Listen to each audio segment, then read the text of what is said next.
and welcome to Call to Arms, and thank you for answering the call. And welcome to another episode of Battlecry.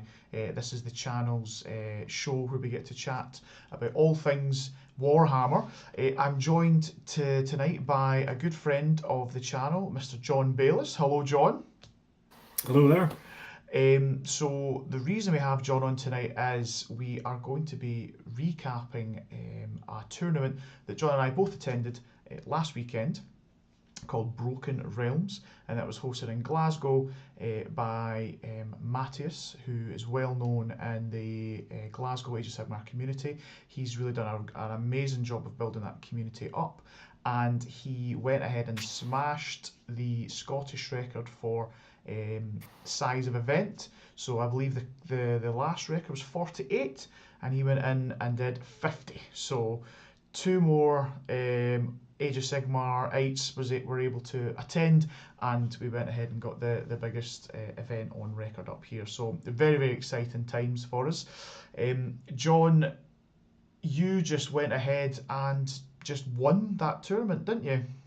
I did indeed, yep. I took it. It was a great tournament, really well attended, and a lot of new faces for me to meet. It was great from Yes. that regard as well. Absolutely, I couldn't agree more. It was so nice to see so many new people that were just all there for the love of Sigmar. So yeah, that's the main reason we've got John on tonight. We're going to be chatting about his kind of path to victory, if you will.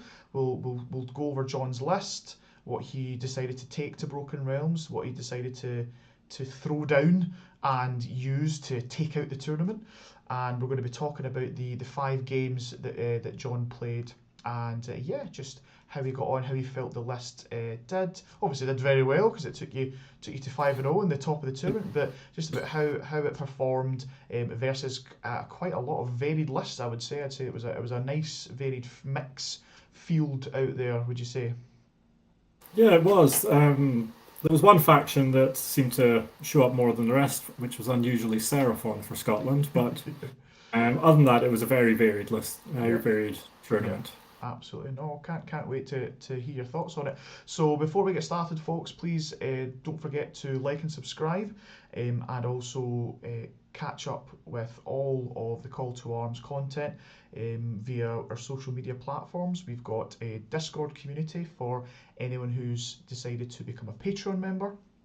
And again, we'll link the Patreon details in the description below. And you can also obviously catch us on YouTube and Instagram, Twitter as well. So we're trying to get the content out to as many people as we can. And also thank you to our sponsors, tabletopminis.co.uk. That's a friend of the channel, Riath, and he has kindly sponsored us, and he's given out some fantastic discounts for our Patreon tier members. So please check that out. You can't really miss it. So let's go on, shall we? So let's talk a wee bit about Broken Realms. So I know we've kind of touched on it already, but Broken Realms, Glasgow, not only is it a tournament, but also they have their own league there as well. I know a couple of guys that are taking part in their current kind of competitive league, and I know that Matthias he's sponsored by an amazing painting studio called Minis for War, and he offers up some really, really good prizes with regards to his first, second, and third. So if you're first place, John, am I right in saying that you were able to get a one model up to what value was it again painted? Up to £100 Wow, model wow. value, and it will be painted. Amazing, and painted to a very high standard. So I remember the last Broken Realms. I believe it was Andrew Curry who took that out, and he got his very own Archeon painted up to just an amazing standard. I haven't seen it yet. I'm looking forward to seeing that. Oh yeah, I was able to see it a wee practice day, and it was just lovely. And I think it's also good because it means that he's now going to have to go to Minis for War to get the rest of his army painted up so that it's the exact same level. Because you can't It's a have great financial plan. can't have a stunning Archeon and just sitting there, and your rest of your army looks like absolute schlubs. So we're going to need to get that painted up as well. And so I can't wait to see it when that army's finished. And then second place gets a miniature. I'm guessing up to £50. I think it's a 50 value? for second and 50 25 for and third. 25 for third as well. Yep. So Nathan Great Watson. prizes. Yeah, no, absolutely. Nathan Watson was came third at the weekend there. He's also been on the channel, and yeah, he's going to get himself a miniature painted up as well, to very high painting standards to what he's used to, I'm sure. So, I'll make some colour on there. boom, boom. That's the one joke. So. So yeah, amazing prizes. So not just the minis, but there was, oh god, dice cups, T-shirts, books, trophies, just the lot that I don't think I've seen quite such a well stocked prize desk right at the front when we were all gathered around waiting to see where we Swag came. everywhere. Oh, absolute swag. And then also, yeah, just a really, really busy, bustling time to see lots of different Sigmar players, players that I know already, and then, as you say, so many new faces on the scene as well. So it was amazing to see. So I'd say if you haven't checked it out, I don't know. I think we are in talk. Matt is in talks of when his next event is going to be. It'll be sometime in the next year. And yeah, we can't wait for that. And I it can might, give you the date for that. It's the 1st and oh, 2nd of April. fantastic! 1st and 2nd of April. So again, And if he's we can get planning 72 people. 72 people. Yeah, it's going to set a new record. Oh my words. Well, I mean, that's extremely exciting. So yeah, can't wait for that.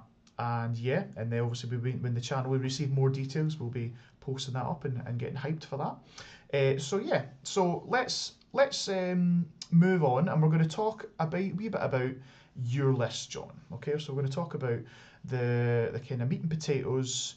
What are the main synergies? What does it do? Yeah, just in case anyone's not seen something like this before. Now, I know I haven't played against anything like this list that you took, but I hear it's got some real games. So let's have a wee look. See. So, uh, Beasts of Chaos. So Indeed. so tell me, John, why beasts?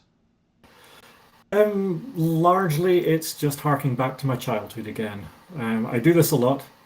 I Mm-hmm. played Warhammer Fantasy back in first and second editions, and back then I played Dwarves, Skaven, and what was just called Chaos in those days. Mm-hmm. So there was a lot of Chaos Warriors and a lot of Beastmen of Chaos Yeah. going around. So a lot of the figures that you'll see I use come from the 1980s. So it's about getting them back and sort of Yeah. bringing back the feelings of being a child playing Absolutely. Warhammer again. Oh yeah, just that nostalgia, and yeah, you are well known for your vintage minis. I think I hear a John Bayliss army is could be used as a deadly weapon. All that lead Yeah. that's in there could one just yeah Don't eat the models. oh, could kill that entire room of 50 people, 100%. But yeah, no, that's really good, and it's great to see that you've got that kind of love for the army, based on that childhood nostalgia, and just yeah, you're getting to push around cool minis that you've always had as well, which is great. So yeah, so we've got I'll very quickly just kind of read through your list, and we'll get your thoughts on it, John. So we've got Beast of Chaos, we've got Grand Strategy, Show of Dominance. Now, if I'm not mistaken, that's the one where you have to have a Galician veterans unit in all 4 table quarters at the end of the game. Is that right? It is, Yeah. yes. Now I was playing that as though you had to have one holy in each table We quarter. were playing the The Gentleman's first Show day. of Dominance. Yes. I was reliably informed on the morning of day two that one unit square in the middle of the table would Yeah. meet the requirements. Yep. So Makes for day sense. one, I played it the hard way, You and played it for the day hard way. two, I started playing an easier So mode. what you're saying is you comped yourself at the tournament, and then you still went out and won the tournament. So Well, unknowingly comped. I thought genuinely you had to have one holy in each. yeah. Yeah, Very good. so Yeah, so hey that was a yeah, it's a weird one, a bit of a janky one when that first came out, and I think you just read it very quickly. One would assume, yeah, you need holy within each table quarter, but it wasn't until then, yeah, somebody went, well, hold on a minute.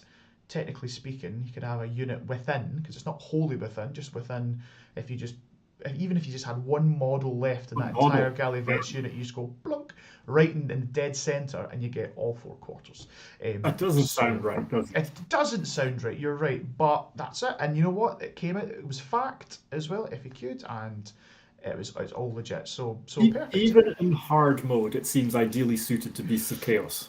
Oh yeah, 100%. Even on the hard, yeah, because you've got So many ways of getting Glacian Veteran units through summoning, and you've got your little throwaway, whatever Ungor units and what have you that can ambush on and what have you. Yeah. So yes, you've got good play into that. But yeah, so nice grand strat for yourself. We've got a Triumph, so which is inspired. Now, did you find yourself getting your Triumph mostly? Have you? How many points are you? Not Sorry, really. John. I think I got the Triumph once. I'm not. I can't even remember if I got it once. Once, okay. I denied it once. I know that. Got you. And how many points is the list? Sorry, just to double check. It's 1995. 1995. So very, very close. So I'd be surprised if you got that.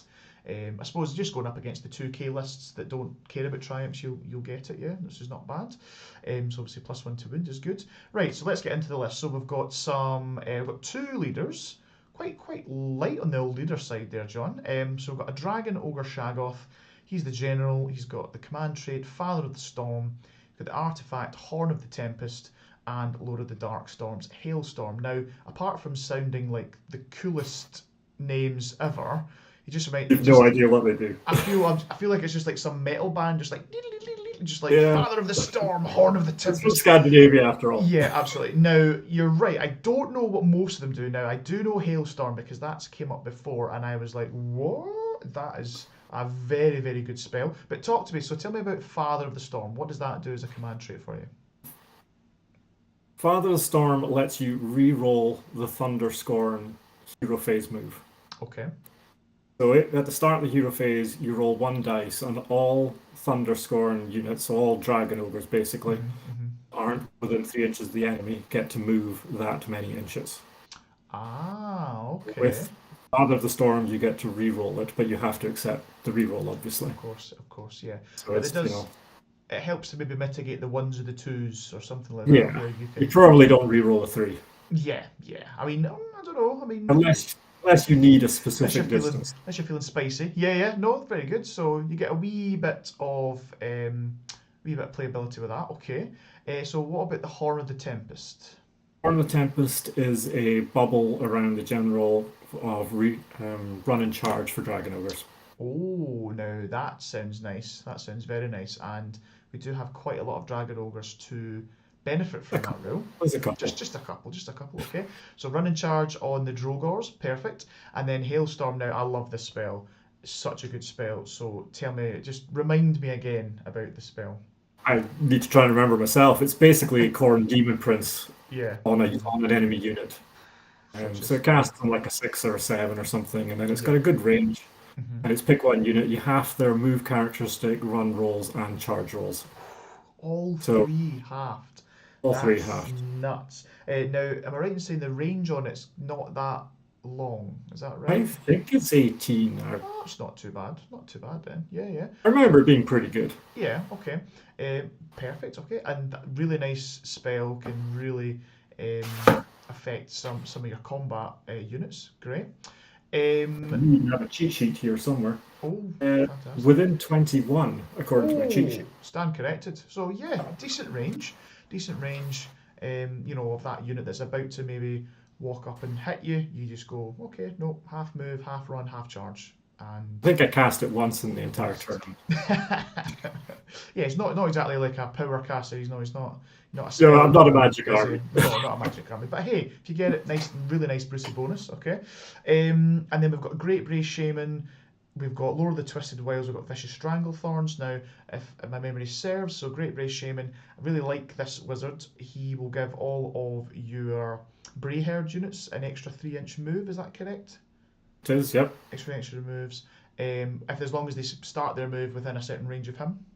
As long as they're wholly within 12 of him, I think it is, in the start of the movement phase. So you can't move up to a unit to then boost them.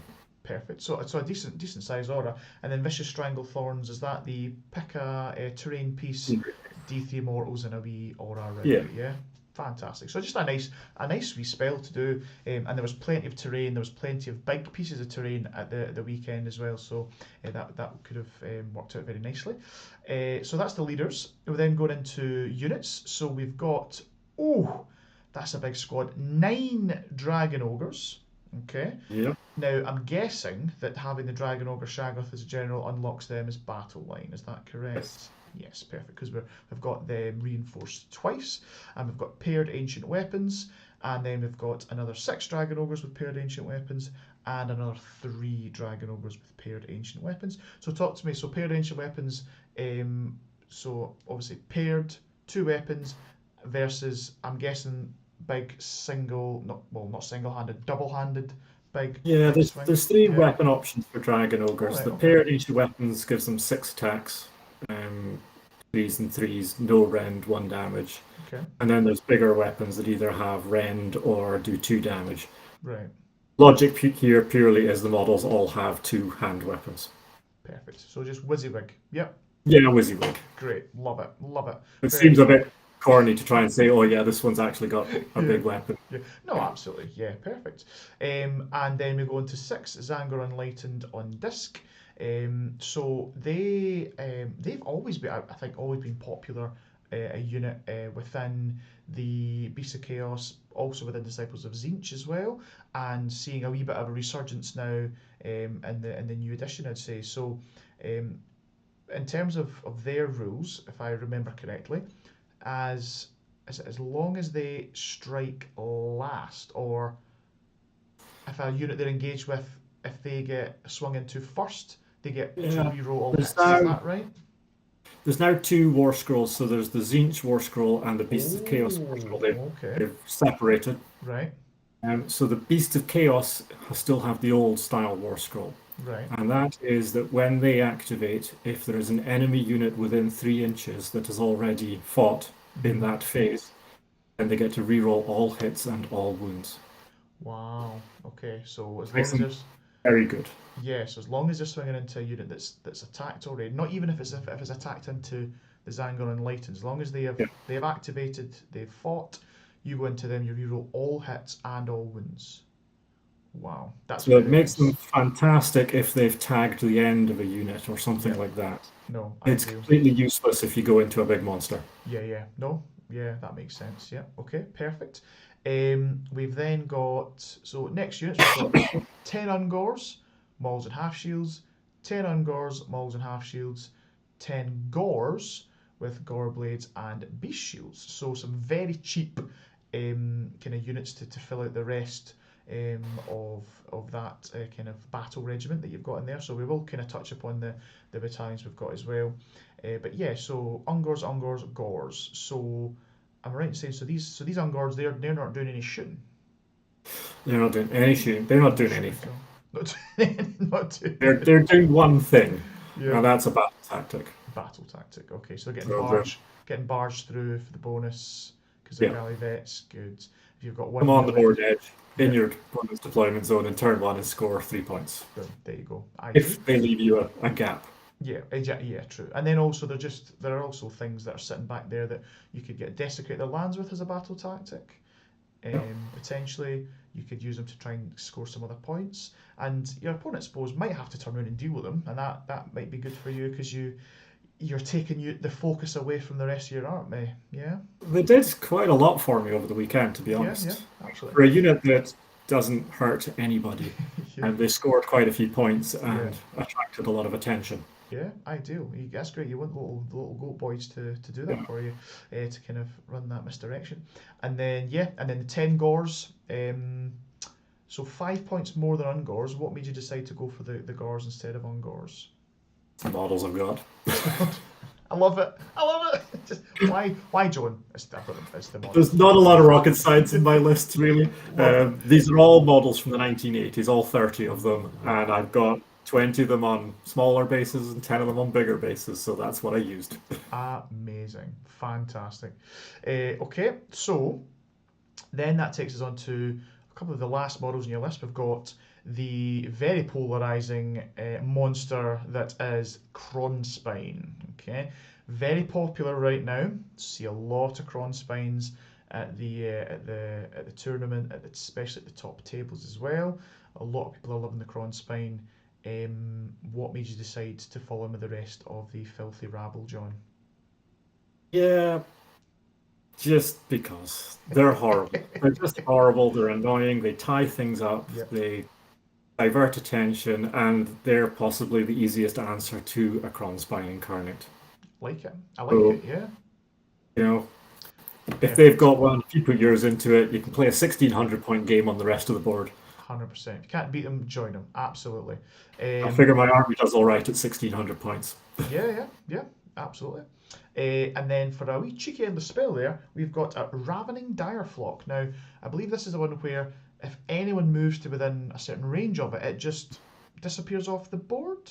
Is that right? Yeah, well, you cast it, it goes on the Mm-hmm. table, Mm-hmm. short range. Yeah. If anybody moves within an inch of it, it flies up in the sky, Mm-hmm. and whoever's turn it is gets to redeploy it anywhere on the battlefield.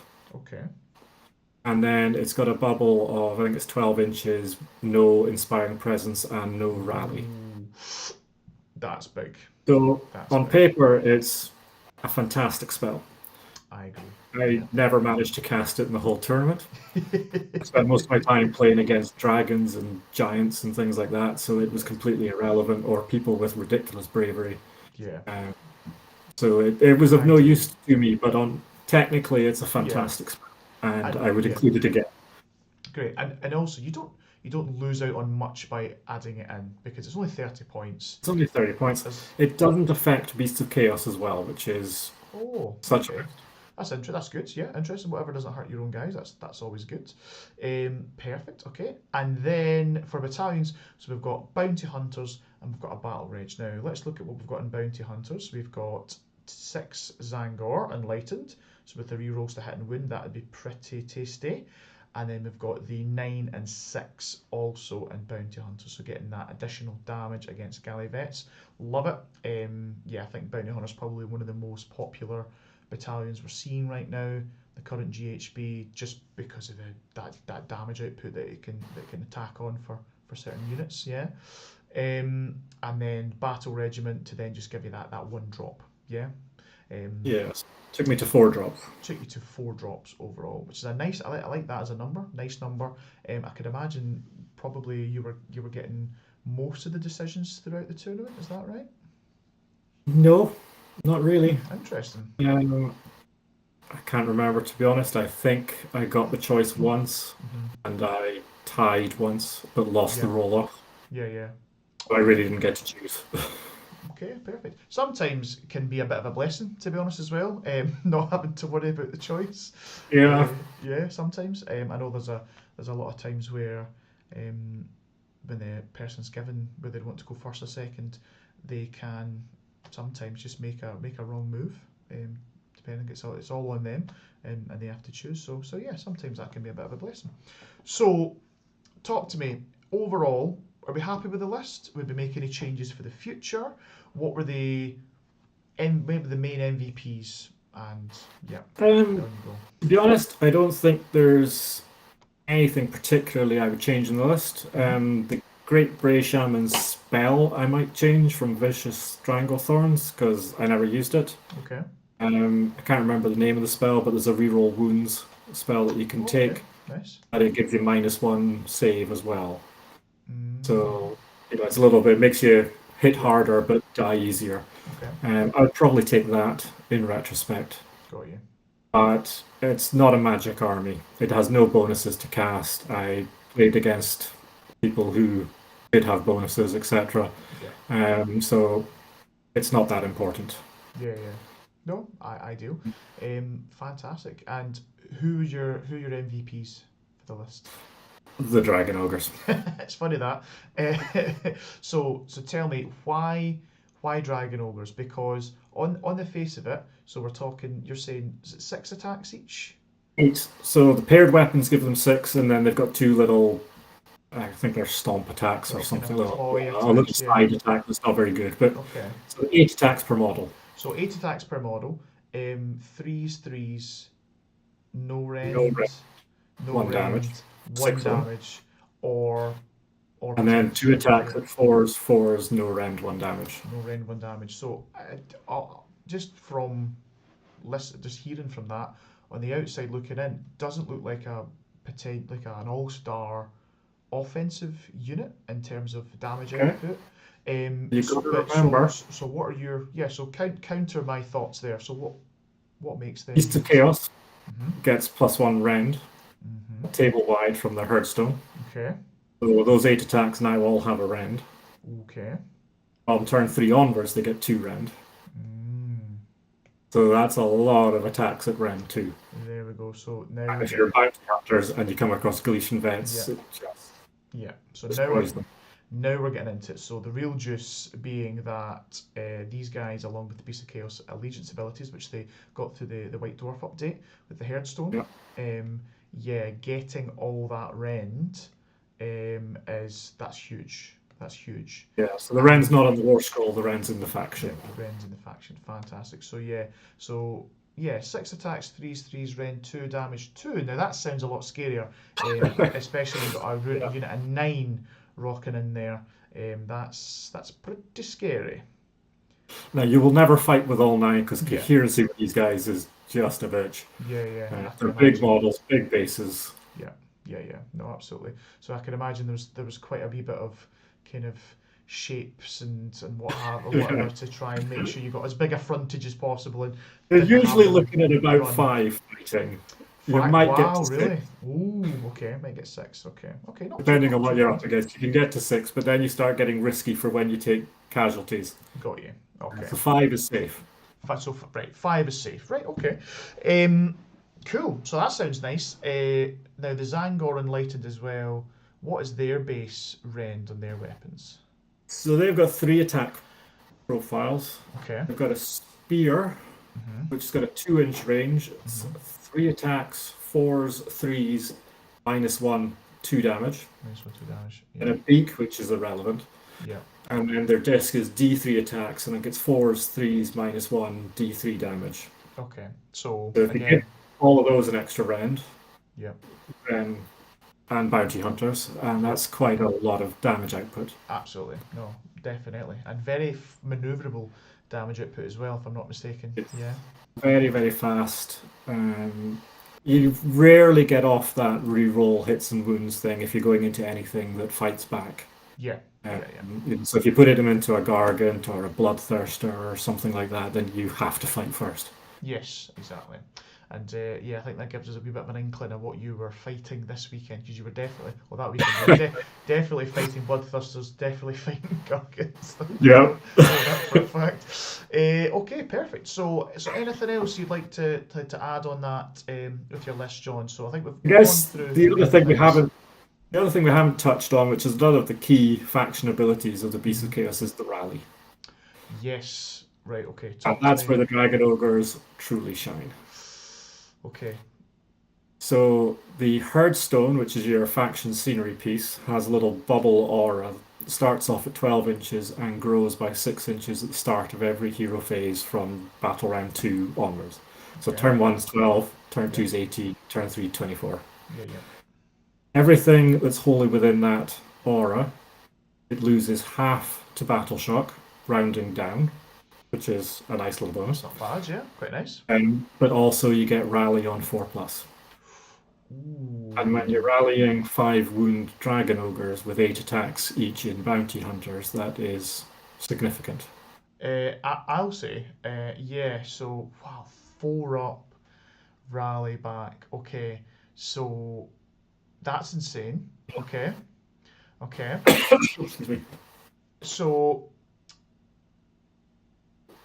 Those two yeah, things are the strength. It's the that's rend and the yeah, rally. that's pretty strong. And I can imagine there's probably been some stories where you've kind of spiked that rally roll back, perhaps as well, Yeah, 1 or 2. which you've It's got the. the demoralizing effect of somebody killing 8 out of 9 Dragon Ogres Mhm. and watching another 20 wounds get returned at the start of the next hero phase. Oh my. Oh my. Yeah. I can imagine that would have quite a big psychological effect. They've spent all that time and effort trying to get through them, and then you're like, oh well, I'll just bring them all back. Now I totally get that. I play Nighthaunt. I bring back models like You nobody's break people's business. spirit regularly. I'm just like, oh, what's that? Okay, so I bring it through, but I just bring them through. But yeah, that's a those are big meaty models as well. They're not just one wound models. They're how many wounds each? 5 wounds each. 5 wounds each. That's a lot. And then obviously with that as well, count as 2 on objectives each model as well in terms of contesting. So yeah, nice. Oh right, okay. Well, you've kind of got me onto Dragon Ogres now, John. So, that's the list. Anything else you'd like to say before we start to talk about your opponents for the weekend? No, that was the list pretty straightforward, Yeah. really. Okay. There isn't any rocket science there. It's just a couple of big hard units. Yeah, big hard units. Love it. Okay, well let's talk about your first opponent now. This, what I believe was this a grudgeon? It was a grudge match. It was a grudge Mr. match. Callum Sinclair put out a grudge. Fantastic.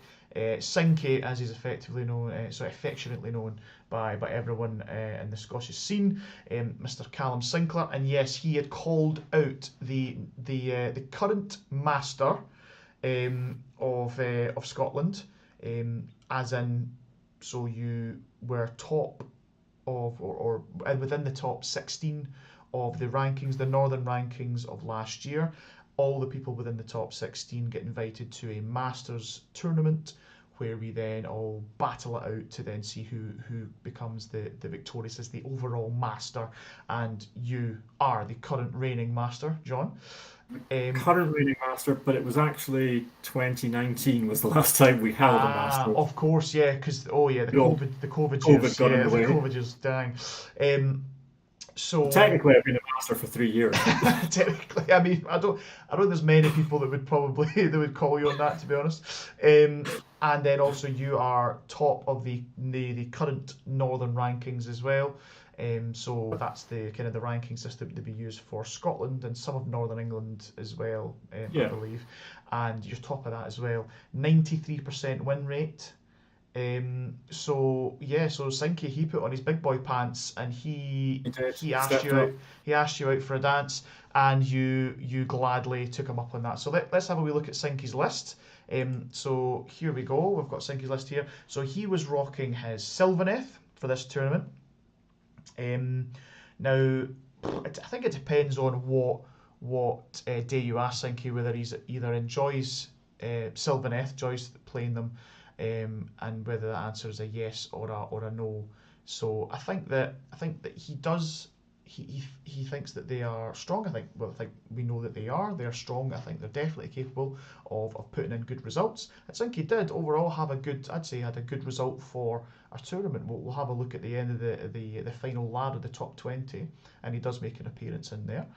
And yeah, I think there's quite a lot of nuance and kind of technical. There's a lot of shenanigans with Sylvaneth, right? There's Yeah, a lot very of much. fighting and then ducking back out, and you've got mechanics like the war song bomb, to try and get like these big kind of mortal wound splashes out and stuff like that. And at the end of the day, they can also be described as quite an elite army potentially. They maybe Very much so. don't put a lot on the table, so it could be quite a fine line to try and master those two. But yeah, so thank you. I quite like the list that he brought, and that's just because I love Carnoths. So he was bringing Heartwood, so that is the sub-faction that allows him to pick three enemy units at the start of the game, and his units get +1 to hit against them. So just a really, really good trait. I'd say if you're running Sylvaneth, that's probably one of the main ones that people will take.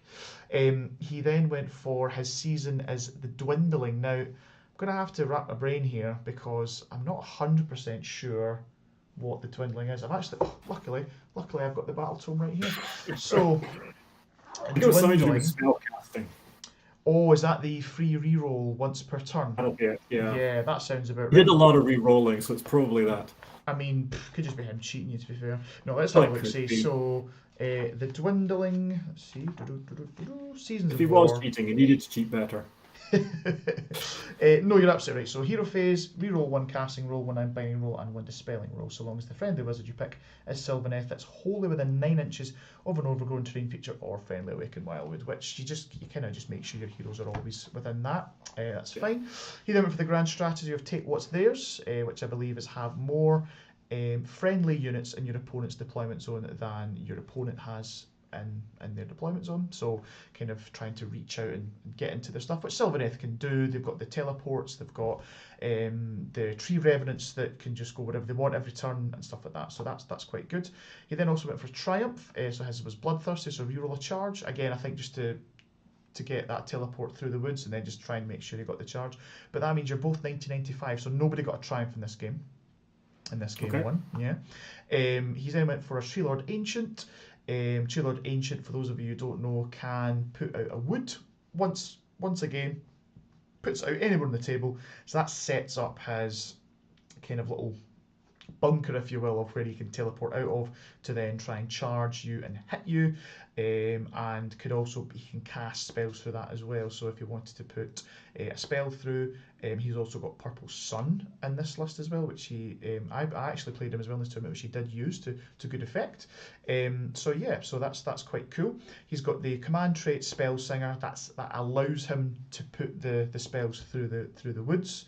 He's also got Lord of the Dwellers Below, which I believe is some Mortal Wounds. Kind of a Mortal Wounds spell. So let's have a wee look see at that as well. So Dwellers Below. That would be casting value of 7, range of 12 inches. Successfully cast, pick one enemy unit within range invisible to the caster. Roll a number of dice equal to the number of models in that unit. For each 5 up, that unit suffers 1 mortal wound. So a good horde clearer in that respect. So that was quite scary. So into your 20 mans, maybe 30 man units that may be rocking about right now, because it seems to be quite like not a horde meta, but kind of an infantry kind of meta right now. That would be very, very useful. We then got Arch Revenant, which is the guy that can give the bonuses to the Kurnoths. He's got Arcane Tome for him, and he's also got the lore for Bedur's Harmony, which is he can return a slain model. So he's bringing back Kurnoth, which is really nice.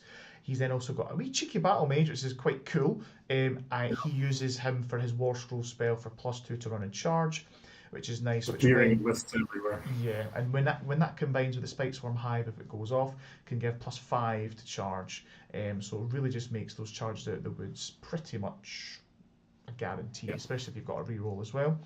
Moving on, he's then got for his units, he's got 6 Kurnoth bows.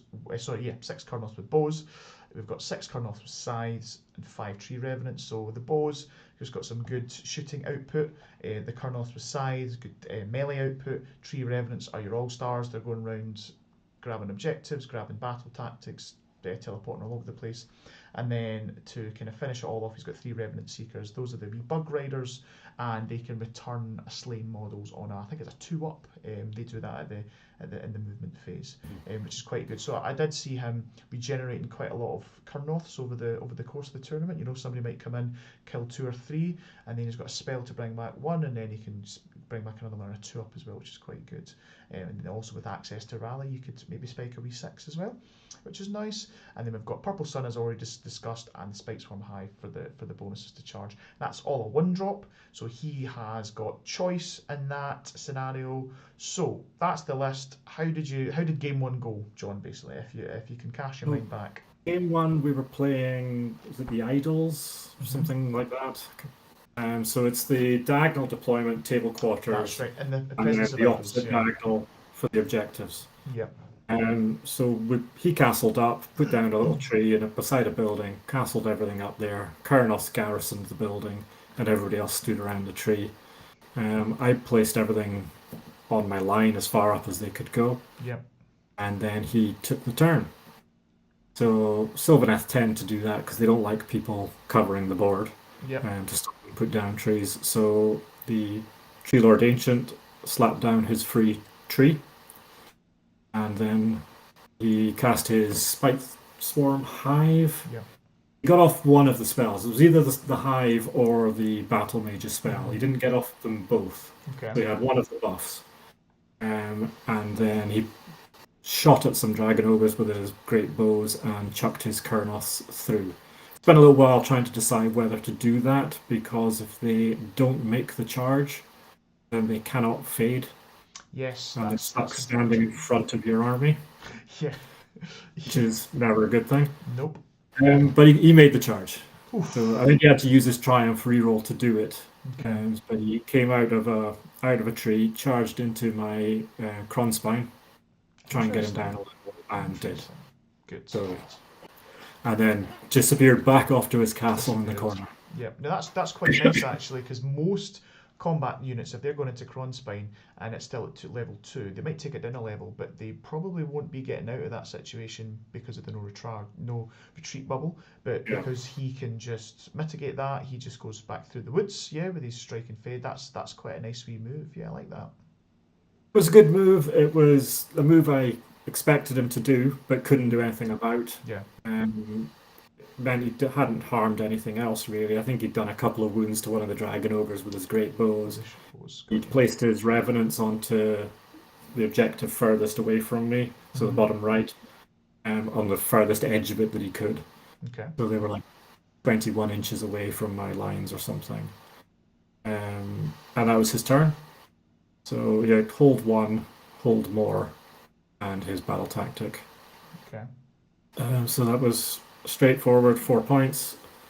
Then I moved everything up as fast as I could. My 6 dragon ogres managed to run across the board and reach the revenants.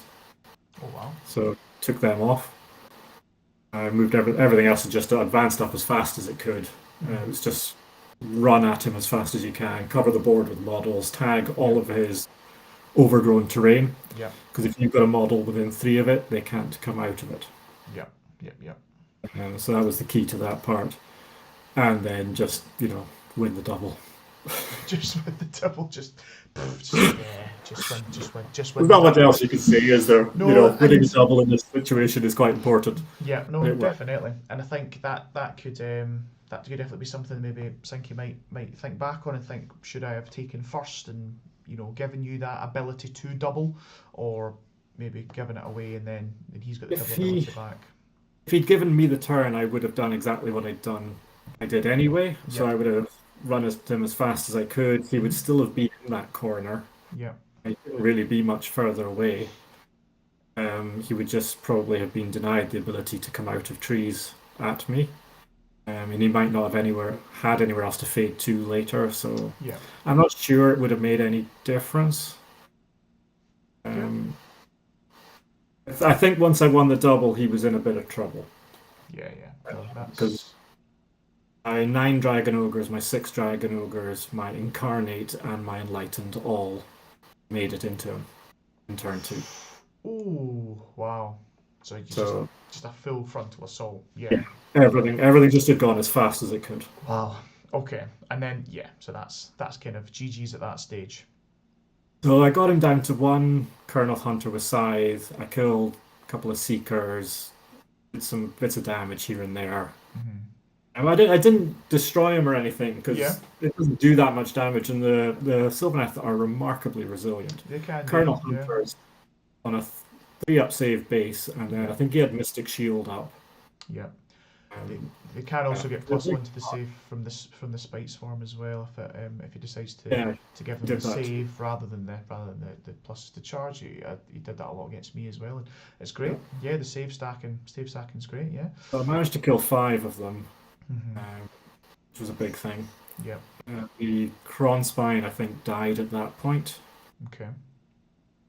But I think I'd killed 2 of the Seekers, or 1 of the Seekers, or something like that. So I'd done some damage. I got rid of his main piece down to 1 model. I didn't manage to finish it off for the whole of the game, though. And we managed to get 1 model added back, so it never got beyond 2, which meant it was effectively neutered. The Great Bow Kurnoths in their building were effectively tied up, shooting at people they didn't want to shoot at, with some Dragon Ogres standing around the building. Yeah. He did escape from his corner and was trying to start scoring some points, but by then I'd been scoring too many. So he was fighting his way back, but score-wise it was too late. Yeah. Okay, so just kind of head on points, and then just with you right in his face, not really kind of able to bring that back. Yeah, he did a lot of damage to the 9 Dragon Ogres, but a couple of them got out and started rallying. Yeah. So they retreat in my turn, and then start of their turn, rally. Start rallying. All of a sudden, you're back up to 5 or 6 Dragon Ogres in a unit, and it's a scary proposition again. Absolutely. All that work for nothing as well. Yeah. Okay. Perfect. So got the win there. Yep. in that game, so a decent start to I think your it to was your a outing. 19-1 rather than a 20-0. Okay, okay, cool. Yeah, that's one thing I was talking a lot over with Nathan, and that was just the the scoring in Age of Sigmar just now with the kind of battle taxes and what have you. I think the idea of getting the 20 nils against opponents now, it's actually quite rare to be getting that, and games are a lot tighter now. I found as well. Now that we're out of the kind of the monster meta where you were getting bonus points for killing monsters or bonus Yeah. point for killing things with monsters and so on and so forth. There's only one battle tactic that gives you a bonus as well. But I think they've tried to maybe mitigate that a wee bit with some of the missions having bonuses as well. Bonuses for killing galley vets and bonuses for holding certain objectives and what have you. So, but yeah, it does generally feel like the games are a lot tighter. Yeah. So it was good. There was a few people around who got the 20-0, which I didn't. So Hmm. it was meant I wasn't at the top of the leaderboard. Yeah. And the way Matt was running the tournament was it matched up the closest people for each score bracket. Okay. That's It that's good. wasn't Yeah. the true Swiss that people Yeah. talk about. It Yeah. was Yeah. closest. Okay. Perfect. Very good. Okay. So ready to go into game two? Yep. Yeah, okay, so for game two, we'll click on the list now. We were, or sorry, say you were playing against Curtis Wright. Now it's not a name that I'm familiar with. I don't think I played Curtis at a tournament before. Was he new, or is he mainly Glasgow based, Oh, not kind of Stirling? he's been to a few tournaments now. Okay. I've played him once before. I played him at, I think it was From the Ashes, Hmm. which was held down in Bathgate. That's right. Yeah, yeah, I was there as well. Gaming. Yeah. So we had played before, but I've not met him many times. But Okay. he's not new. Not new. Perfect. That's great. And it's great to see as well that he's a FEC player. FEC was Yeah. something that I had quite a lot of love for a few years ago. Was pushing them around, really enjoyed them. So it's also an army that I know quite well. So that's good. I get to speak about them. So the list that he went for. Uh, Named probably one of the best names I've heard. Gone in 60 FEC uns. That was I quite enjoyed that. So he's went for Gristlegore. Just classic sub faction for Feck. So makes your So terrorgeists and 2019. zombie dragons, just makes them great. So fighting on death for a CP, great. Get sixes to hit, explode into 2 hits as well, fantastic. So just it really kind of raises their levels up. So that was the sub faction I used to run as well. Gristlegore, loved it. He's also went for No Place for the Weak, which I believe is kill all of your opponent's battle line, Yes. which I think can, again, it's one of these grand strats where it's not definitely not an auto and can be quite tricky in some situations, but if you've got quite a good bit of damage output, kind of power output, you should be able to clear opponents' battle line potentially. That's the key. Unless their battle line is Dragon Ogres. Yeah, well, yeah, unless you're up against someone who pretty much all battle line and the Dragonors, they rally back on And they keep coming fours, back. keep coming back, they just never die. Yeah, so that's not very nice, John. Not very Yeah. nice. He's went for a Triumph Inspired, which he is going to get versus you because he's 1990. Okay, so hopefully that came into use for Curtis. He's then went for a Born Arch Regent, so he's a really good staple. So he's a 2-cast wizard. He's went for Spectral Host, which is the run and charge. If you get it on a high enough roll, you can make D3 units run and charge, which is great. Or it might even just be flat 3. I can't really remember. It's been a while. Is it D3? Perfect. So he could get both the Terrorgeist and Zombie Dragon and another unit, potentially the other just non-hero Terrorgeist, potentially running and charging. And the War Scroll spell's great for that guy because he gives the additional D3 attacks as well, which is really nice. He's then went for Abhorrent Ghoul King on Royal Terrorgeist, so he's the general. He's got the command trait of Savage Strike, which is the fights first. Amazing. He's got Gruesome Bite, which is reroll all hits with the Maw, and then the Maw is the one on the 6 is triggered. They do the flat 6 mortals, which is what you want. And then he's got Lord of Madness, Blood Feast, which I believe is, oh god, if I'm not mistaken, that is it some sort of damage spell and he heals Blood Feast? Can't answer. because the only spells I ever took on him was either the 5-up shrug, was his War Scrolls spell is the 5-up shrug. But there's also one for +1 to wound. So I wonder if maybe that one. There's a wholly within 16-inch aura of +1 to wound for all That Feck, sounds familiar. which is That quite sounds nice. familiar. So could be that. Again, just a really nice spell. And yeah, he's the main damage dealer in the army. The Ghoul King on Terrorgeist is nice. And we've got Ghoul King on Zombie Dragon. I'm maybe getting this mixed up. His War Scroll spell, I believe his War Scroll spell could be that +1 to wound spell. So that's the main reason I think folk would make space for the Zombie Dragon, because it doesn't do really as much damage as a Terrorgeist. It doesn't have that spike ability of the Mortals. Yeah. But I think you squeeze him in to get the +1 to wound spell that's on his War Scroll. So that's ideal. He's then got the Ghoulish Morsard, which is the one you have to take for Gristlegore. That is once per game at the start of the combat phase, I think. You roll a dice for an enemy model that you were then combat range with. If you roll above its wounds characteristic, you just eat it. Not a very Okay. good artifact, but you're lumped with it because you have to take It's the Gristlegore. faction. Yeah, he's then went for Bone Storm, which I definitely do remember as some sort of mortal wounds. I think it's just like a kind of these wee shards of bones that come in that's supposed to damage people. So good, so he's got that. We've then got 10 Crypt Ghouls, just your standard battle line. He's then got a Gristlegore Royal Terrorgeist, which are battle line because it's Gristlegore. So this is one that's not been ridden by a hero. He's cheaper, but he also doesn't generally tend to do as much damage. It's the hero guy as well, along with him, I think, where you get the real juice. But yeah, if you get enough buffs off on him, he can still be okay. And then he's also went for a Cronspine as well. Because yeah, why wouldn't you? If you've got 400 points spare, why wouldn't you go for a Cronspine? And that is all wrapped up neatly in a lovely little battle reg. Because the Terrorgeist, because it'll lose the Behemoth roll, it'll again the battle line roll. Fits in nicely. You can squeeze that in nicely as well, and that is 1990 points, 69 wounds, only 69 wounds, which is ideal. And yeah, so tell me, how did this game go? So this one was the Prize of the Galley or something like that it's Yes, called. I think is this the one where it's kind of set up like the old Activate Battle it. for the Pass, but second player activates what objectives go. Yeah. Are they able to get controlled? So quite a lot of power here for the person going second. Yes. So I'm pretty sure Curtis had the choice Mm-hmm. and took the turn. Mm, I know I went second, but I think he gave it to me to go okay. second. Okay.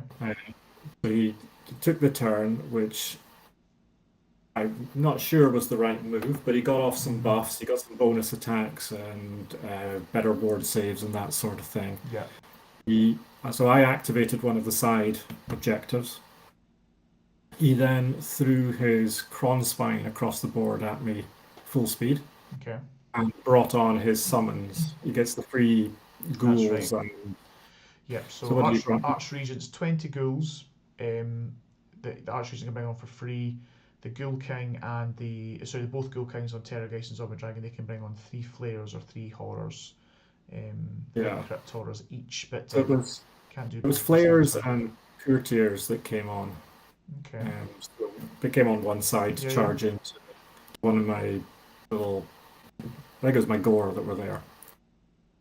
So I guess it cleared them from being able to take an objective, that sort of thing, and create a diversion. So Yeah. that's fair enough. But the Cronspine came in full pelt and made the charge. So he came into the Dragon Ogres, Mm. and everything else stayed pretty far back.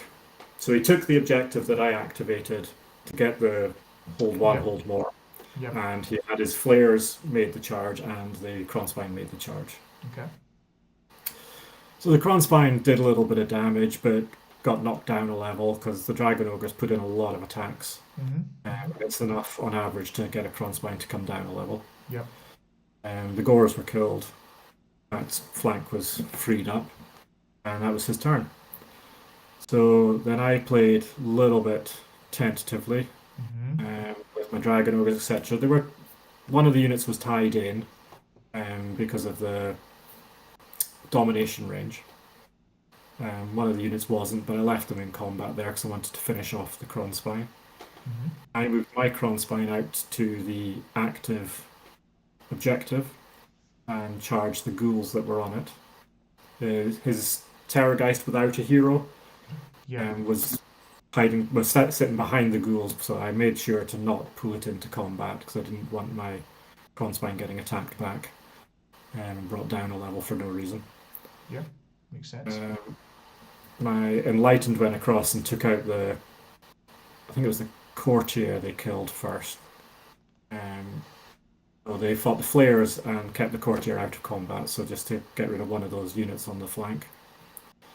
And that was the turn. So Kronspine gone, Effective scored, one of the flanking units cleared, and my lines were free again. Yeah. And next turn, I think I won priority and gave it to him. I think. Which is a strong move. That is a strong move to I can't swear to this, but he went because I got to pick the objective again. Yeah. Yes, I think I did give it to him because he had like +3 attacks on his Archregent or something ridiculous like that. So I wanted that spell to go away. Yeah. Make him cast it again. And it also gives you control of objectives. So I think I activated my own objective at that point. Turn 2, you can do your own. Yeah, you can do your own from time to So there was no way he was getting that one because it had about 15 Dragon Ogres sitting on it. So his dragons, his Terrorgeist and Zombie Dragon came forwards. His Terrorgeist without a hero on it went into my Kronspine. They fought each other for a little while. And basically we had a bit of a Barney in the middle with Dragon Ogres and Zombie Dragons. Okay. Eventually, my units prevailed. Yeah. So it was a lot of to-ing and froing. His big bites were doing some fantastic work. Yeah. Killed a lot of Dragon Ogres with those bites. They do some work when you're double piling in. Absolutely. Yeah. Is it Feeding Frenzy it's called or Feeding something? Frenzy, yeah. So just it's a effect command ability. So any unit can get it. They have to pile in an immediate attack immediately for a CP after they've fought already. It's something that I think is where you get a lot of the real juice from Feck. They're glass cannons, so you need them to go in and do the damage before they then die. I think the main downsides being, and they took a real hit in 3rd edition because you can only benefit from a command ability once per phase, and you can't also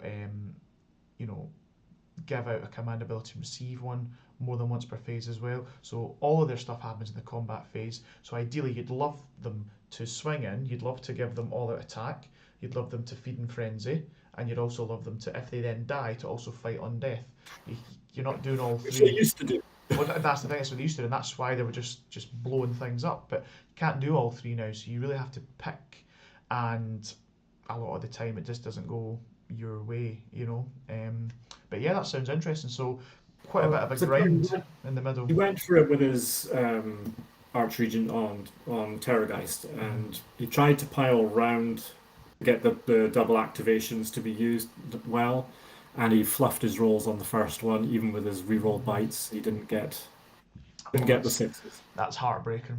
Yeah. So he did a bit of damage, but then the second attack he just went crazy and did like 30 mortal wounds or something stupid. Wow. So just destroyed a unit. Lovely. With Dragon Ogre. So that was one of those things you just have to go, okay. Yeah. No, absolutely, yeah. No. Good. But then it was my turn, and everything was in range, and my Kronspine killed his Terrorgeist and went up a level and that sort of thing. So then I controlled the objectives and the board from that point on. So it was just sort of mopping up time. Yeah. And just Feck they're not going to win that grind, with those Dragon Ogres. They don't win the grind, do they? They're quite impressive damage output, but once you start getting through them, they just don't come back. Yeah, everything's on a 4-up save. 69 hit. I mean, we said at the start 69 wins in total on that list.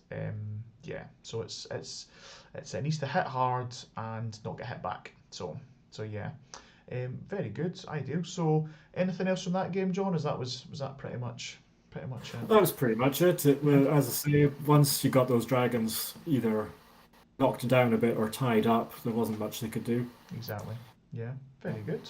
Okay, so that was game two. So we have another victory. Do we know? Do we remember what the this overall score was in that again? That one was a 20-0. That was a 20-0. Okay, so So and yeah, just for those of us who are kind of unsure what we're talking about. So with the tournament play, very rarely do we just get the right you win and that's it.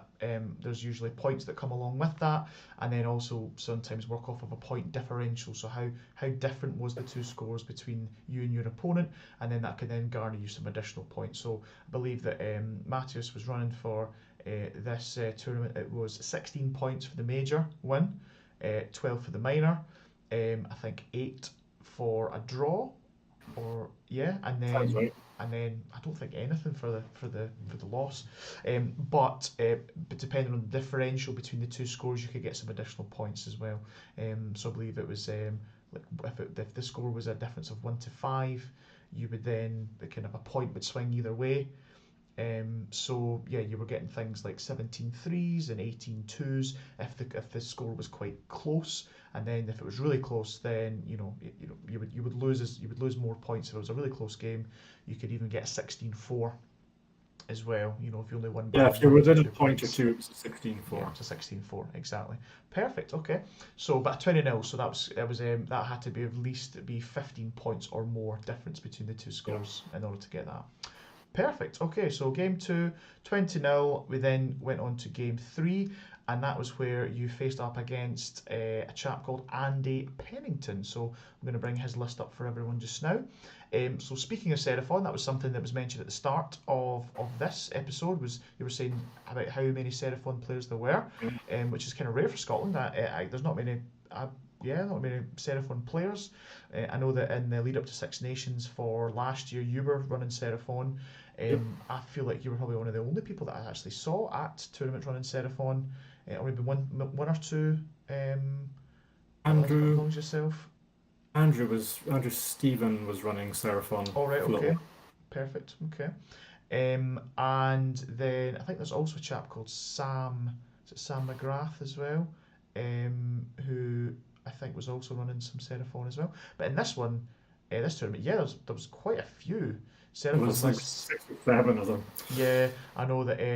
Got to give a shout out to my fellow Six Nations team member for this year for Team Scotland, Richard McQuarrie. He was running his Seraphon as well.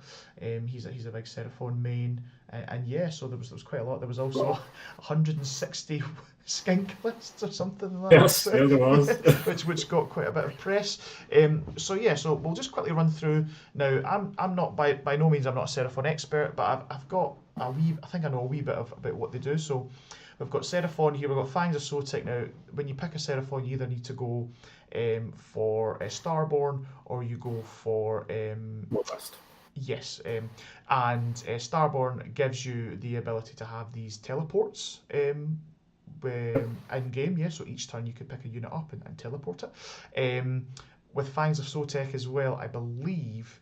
Oh no, I might be thinking of Dracothian's Tail, but Dracothian's Tail I think is when you teleport to the Slan, you bring lots of your army down to the Slan. Fangs of Sotek is actually, I think it's individual units can be picked up and moved and teleported, so things like skinks and what have you can be moved. So Starborn lets you do the pick one up and put it somewhere else. Right, okay, Both Fangs of Sotek and Dracothian's Tail get the teleport. get that. Okay. Dracothian's Tail is that you start in orbit and you land near the Slan. Okay. The Fangs of Sotek is the skink-based side of things. Oh.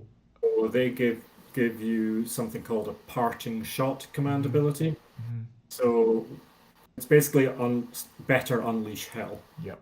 So after somebody has charged a skink unit, now it has to be the Skink's War Scroll or the Chameleon Skink's War Scroll. Okay. You get to shoot. So doesn't follow the rules of Unleash Hell. It's just your unit gets to shoot. So there's no 6-inch and there's no -1. Yeah.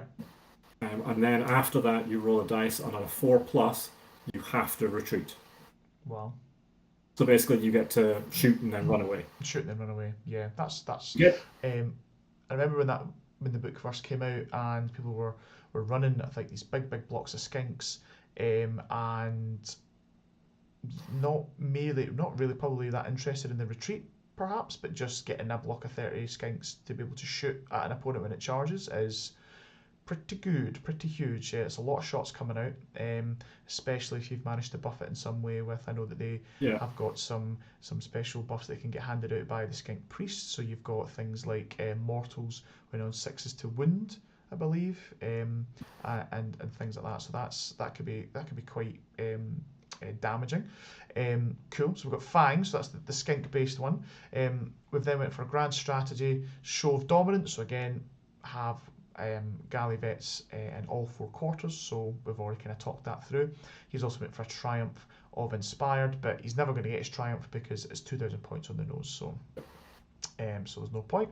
We've then got Engine of the Gods. We do see this a lot in the Seraphon list, I believe. He's just a kind of a good all-round model, I think. So a behemoth leader, general, can get loads of different types of bonuses based on what you roll. So instead of shooting, you roll the It's at the 2d6. start of the shooting phase, you Start roll of the shooting 2d6. phase. If you're within 12 inches of a sland, you get to roll 3d6. Ooh, And then you nice. look at the table. It's kind of like a Skaven Screaming Bell, where you roll a dice and look it Like up it. on the table. Like it. So it's It kind of either like does mortal wounds, or it heals people, or it can even summon Saurus that's warriors. right. Can summon as well. So it's a nice little kind of slot machine over there. He's got so for these. So as the general, he's got the command trait of nimble. I'm guessing it must make it faster somehow. I'll take your word for it. I mean, it's like one of the books I don't have to hand, so we'll go for that. So he's got the Arcane Tome on there as well to make him a wizard. His mount trait is Celestial Destruction. Now, did this come up at all? Do you know what this is about? No, it didn't come up, but I do know Alright, what it okay. is. Okay. It's a different monstrous action.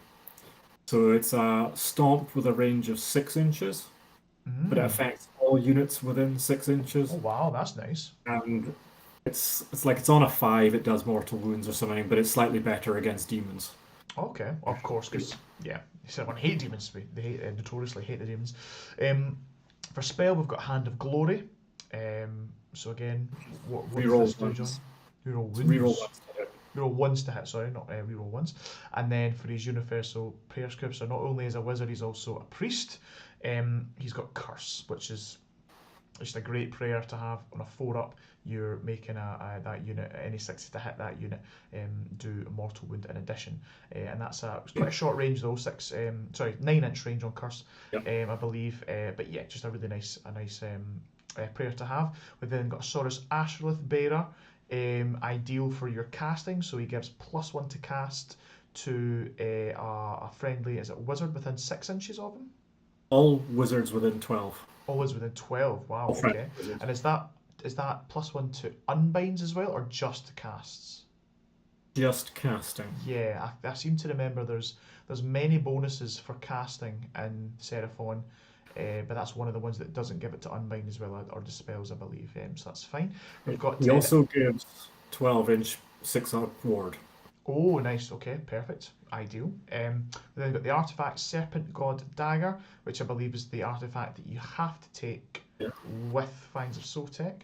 Now, if it follows the same rules as all other artifacts that you get forced to take, I'm guessing it's not that great, but I could be proven to. Great! Yay! It's actually basically the same as Neff's dagger. I was going to ask, is that this? Oh, no way! So, but it's on a guy with 3 attacks, round one down. You know, exactly. It's one of those. If you don't kill the person, then you get to roll a dice and see if they die. Yeah. But on a non-combat hero. Amazing. Okay, but that's still pretty cool. If you can get that person in the dagger, I know that Stu was having lots of fun putting things in Neff's dagger. He loves it. So, loves Neff's dagger. So yeah. Then we've got Big Daddy K himself, the Lord Croak. I've not played against Lord Croak in his new kind of form. And this model is beautifully painted. Ooh, yes. The whole army was. I think big shout out to now. Might be talking to Roberts. Did he win the overall painting award, Andy, for his, or was it somebody else? I'm sure he got. I'm sure he was got put forward for nominations. I think he was nominated. I think he did receive quite a lot of nominations. That was pretty tight for the paints. I think it was the Gargants one. All right, okay. But yeah, beautiful army. So well done to Andy for that, definitely. So Lord Croak. just a kind of a casting powerhouse, but a very strange rule with his damage. So kind of like the Cronspine in Yeah, respect, yeah. it's the So original. yeah, the OG. So you need to make sure that you do enough damage to him because he can roll those 3d6 and he has to roll above it, or he could just roll below and just get The taken off. Croaks Yeah. is slightly different. Oh right, okay. It's every phase, it's not the turn. You've got to do it in a Ah, phase. interesting. You roll 3 dice and add the number of wounds he's suffered, and if Okay. it's 20 plus, he dies. If it's 20 plus, But he for dies. Croak, you want to roll low, and for the Cronspine, you want to roll high. I'm gonna roll high. Wow. Okay. But the And important bit, it's in a phase. it's every phase, so I'm guessing that because it's every phase, the chances are just exponentially kind of increasing as the game goes on, kind of like it's just there's more chances that you spike that roll, you roll too high one of the times for Croak and he just gets taken off. Yeah. Well, it resets every single phase, so Right. I guess as their army gets smaller, they're going to do less damage in a Got you. phase. Yeah. Yeah. Okay. But it's down to really the combat phase and Yeah. the shooting phase. If you can put a lot into him, and then he rolls, or if he rolls 18 when he's taken Yeah. 2 damage, he's out of there. Ideal. So yeah, he's taking the spell Stellar Tempest. I'm guessing some sort of mortal wound spell. It doesn't actually matter because he knows them all. Oh, cool. Ideal. Cool. So he'll be casting anything from the scripture. Great. Then we've got Skink Priest. He's got heal on that, which could be quite nice. He's got some models with some quite a lot of wounds, so any little helps. Every little helps with the 6-ups to shrug. And then we've got the Skink Star Priest with spell Bind Endless Spell. So what does this do? It's a bit hard to understand the interactions of Seraphon and Endless Spells at the moment.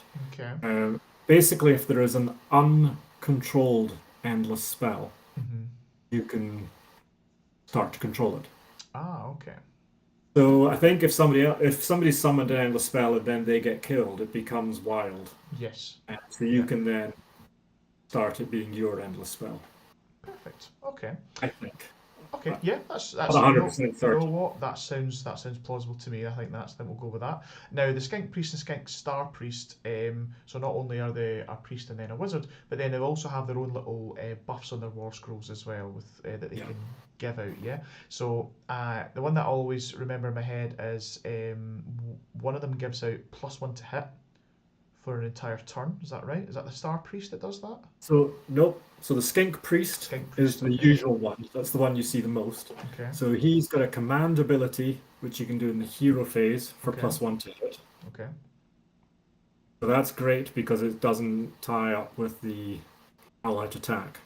So this is one you can give in the hero phase and it lasts. Yeah. Just He also has a staff of something that on a 3+ gives you run, shoot, and charge. nice. So that's the one you see a lot of with salamanders or Yeah. bastilidas. Okay. Yeah. The Star Priest has the mortal wounds on 6s. So he's the mortal wounds. Now is that a roll or is that just an auto give out to That's an auto give That's out. an auto give out. And Okay. 6s to wound, you do a mortal wound in addition. So it's like the wound version of curse. Yeah. Perfect. So I suppose with that, you're looking to then find yourself a unit that's got quite a high kind of attack output, so that you can then get to the wound roll. So you can get as many wound rolls as possible, so that you can then actually try and trigger those mortals. Okay. Good. So I've got one of those such units. We've got 30 skinks. So we've got bolt spitters, celestite daggers, and star bucklers. So that's obviously reinforced twice. So and then this is so the bolt spitters a ranged output from these guys. Yeah. Yeah. Okay. The blowpipe, 16-inch range. 16-inch range, 2 shots each. Yeah, 1 shot each, but once there's more than 15 of them, they go to 2 shots, something like that. So they are 2 shots each, Yeah, yeah. but Yeah. So potentially you could be handing out the +1 to hit for them, or you could just all out attack with them to try and get as many. So 60 shots, try and get as many of those to get to the wound roll to then be able to try and roll those 6s for the mortals. Yeah. so ideally it all links together. You can give them Hand of Glory for reroll 1s to hit. Okay. You can Nice. give them the Skink Priest ability for +1 to hit. Yeah. So they can be Okay. hitting on 4s, rerolling 1s. Mm-hmm. If you happen to have Curse from your Engine of the Gods on the target, then 6s to hit are mortals in addition. You then have 6s to wound being mortals in addition. Yeah. So yeah, they can do a lot of, and you can teleport them. Yes, so a nice little mortal wound factory that you can put wherever you like, and they can target pretty much whatever they want. Yeah. And it's 60 dice. 6. Yeah, so it's a lot. That's a lot of dice. Yeah. Okay, so we've got that, and then to fill out the rest of the battle line, we've just got 2 tens of skinks, but again with the same output. We've got the same loadouts. We've got the bolt spitters and the daggers and the starbucklers, and then we've got I'd say one of the staples of any Xenophon list, the Bastillodons. We've got 2 of them, the solar engines, so decent range output, flat 2 damage, so that was at 9 shots each, flat 2 damage, rend 1, hits on 4s, which can be a bit of an issue, but again, you can give out potentially one of them could get the +1 to hit in the command phase, another one could get +1 to hit for another attack. But yeah, just nice chunky dinosaurs that have got a 1-up save to start off with. So yeah, you have to be able to have something that can deal with either high Renaissance mortals that can then start to get it saved down. Then to round it off, we've got a purple sun, because why the hell not? You've got 70 points spare, chuck in the sun.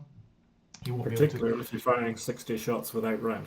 Yes, exactly. Yes, you've got the rend there now. You won't be able to be pulling this trick anymore with this particular list loadout, because the purple sun's now up by 20 points. But that's for another tournament. But yeah, so we've then got, for the battalions, we've got Battle Rage to get a 1-drop, and then we've got Command Entourage for Magnificent, which I believe is the additional artifact. Now, is this... hold on a wee second. Yeah, so am I right in saying that he could have, if he wanted to, put only, say, 30 skinks, or let's just say he puts 2 of the 10 skinks into the Battle Rage, which then fills up your requirement for 2 units. He could have then put another squad of skinks into a Warlord battalion, which meant that he would have got an additional CP as opposed to a Command Entourage. Is that right? Or is he not got enough little heroes? Doesn't need to stress too much about CPs, because Croak rolls 3 dice every hero phase, and 4-ups are command points. Oh, ideal. Perfect. Okay. It's probably not worth the extra drop. So just swimming in CPs then. Yeah. Yeah. One CP once per battle isn't worth the drop to him. Wow. Okay. Right. So that's the list. Talk to me about the game. So how did that go? So what were we playing? That was Nidus Paths. So that's the teleporting corners. 4 objectives, and you can teleport diagonally across the board. So that meant that we both protected our back corner. I'm pretty sure he went first. You've got the drops in front of you, so you might know whose choice that was. I can't remember. He went first. His Engine of the Gods has the Arcane Tome, and Croak has a nice little rule where he can pick a skink wizard within 12 inches and cast through them in the same way that Seraphon do through Sylvaneth do through trees. Oh, nice. Okay. So it meant that all Croak spells were being measured from the Engine of the Gods. So he put out a Purple Sun, and he did Comet Call, and he did a few other things. He wasn't in range to do his little explosion AoE spell. Yeah. But he put out a good number of spells. Yeah. He did the Hand of Glory on the skinks and put the Mortal Wound buff on them. Teleported them to stay close to his own side, but mean they could shoot my unit of 6 Dragon Ogres. And just started doing as much chip damage into them as he could. And I think he killed 4 out of 6. Okay. Which was, quite... Not bad at all. So that's what, 20, not bad. 20, they had all out defense on and so on. Yeah. But that did, as I removed casualties, it did bring them back in range of the Herdstone. Yeah. So they were fine for morale, because I could just Inspiring Presence them, and it meant at the start of my turn I could just rally them. Yes. So all my Dragon Ogres are always a range, so that as the casualties come in, they go within range of the Herdstone, ideal for rallying the following hero phase. So I think I got 2 of the 4 back straight away, and it kind of got rid of half the work he'd just done. Yes. Yeah. So then I went as fast as I could across the board again, which seems to be roughly what I do most of the time. I didn't get very far. I got one of my units of Dragon Ogres into his 30 skinks, and he did the parting shot. He Yeah. shot at me, then he rolled the 4 up and walked away from me, and that was that. So, you can't do anything about it. And a 4 Yeah. up, they get up, Yeah. and they move 8 inches, so they're always going to get outside your piling range as well. I took objectives, did the things you need to do, and then set up for the next turn. Pretty sure he won priority into 2 and started doing quite a lot of damage with Croak and his AoE spells. The Purple Sun was running around everywhere and doing what it does. He teleported his big unit of skinks across to the far corner to do some shooting there to steal an objective. It's 30 models on the board. I think he needed to kill one of my Ungor units or something like that to score his battle tactic. Killed a few things. Didn't do too much, but killed a few things. Then it was my turn. I pushed everything in. My Incarnate made it in. My 9 Dragon Ogres made it in, and the Enlightened made it in. So everybody was getting into things at that point. It's a very fast army, the Beasts of Chaos. The Dragon Ogres, if everything goes right, they can move 20 inches and then charge in a turn. So they get across the board. 3 Dragon Ogres went into his unit of 30 skinks and killed 24 of them. So that shows you what bounty hunters can do. Oh, it's just 3. 3 Dragon Ogres. Okay. So it's 24 attacks at 2 damage each. So it killed 24 of the skinks, and he was out of command points, so the other ones ran away, and that was that big unit of skinks gone. Did a bit of damage to Engine of the Gods, the Stillodons, that sort of thing. So starting to damage everything, and the Kronspite was logged in combat with the Engine of the Gods and one of the Bastildons, so they couldn't get away. The Enlightened went round and started working their way towards Croak. I think we played turn 3 as well, and most of his stuff was dead at that point. I think Andy just said, okay, we'll just talk through the last bit from there. Yeah. By turn 4, he was basically going to have Croak. And I was scoring everything at that point. So we did get a visit during the game from Andy's son, Lewis. Yes. Who is, I think, 11 years old, maybe 12 years old, and was playing at a tournament on his own. Yeah. So he brought a Sylvaneth army, and he came across to tell us that he had won a game. So he was absolutely buzzing. And it turns out he'd beaten our friend Grant Fraser of Farmhammer fame. Yep. And he'd beaten him so fast that they re-racked and he beat him again. Amazing. And I'm sure Grant won't mind me mentioning it because he was not quite at all. too. And I'm glad that came up as well. So yeah, just amazing to see. 11-year-old kid, first tournament, playing all by himself. Just so cool. And yeah, so absolutely smashed Grant. He was absolutely delighted. He was so happy when he came over to tell his dad. So chuffed. That's great. So I think that made Andy's weekend more than anything else. And to go and let's face it, that kid, that 11-year-old kid, went 2 and 3 again at a 50-man tournament, a 50-person tournament, and it wasn't like there was no easy real lists out there. There was it was filthy. It was 100%. It was filthy, and this kid comes in and gets 2 wins. So just amazing. Such a great wee story to get. And yeah, he got a lot of praise at the end of the tournament. I know Matt had kind of told him to come up and he came up to his dad. Came up and said, "Dad, I found my people." Oh, he loved it that much. Oh, that's amazing. Oh, that's what you love to hear. No, great. That's fantastic. So sounds like it was a good game against a very good opponent as well. Very nice opponent, and yeah, fantastic. It was lovely guy. It was great game, great spirit, beautiful army, family affair, and yeah. Great. Really enjoyed it. What more could you want? Great. From that kind of lovely, almost kind of feel good kind of story, and then you went on and played Nathan Nathan Watson. Watson. Oh, good lord. Makes you sick to think about Friend of your it. channel, I believe. Yes.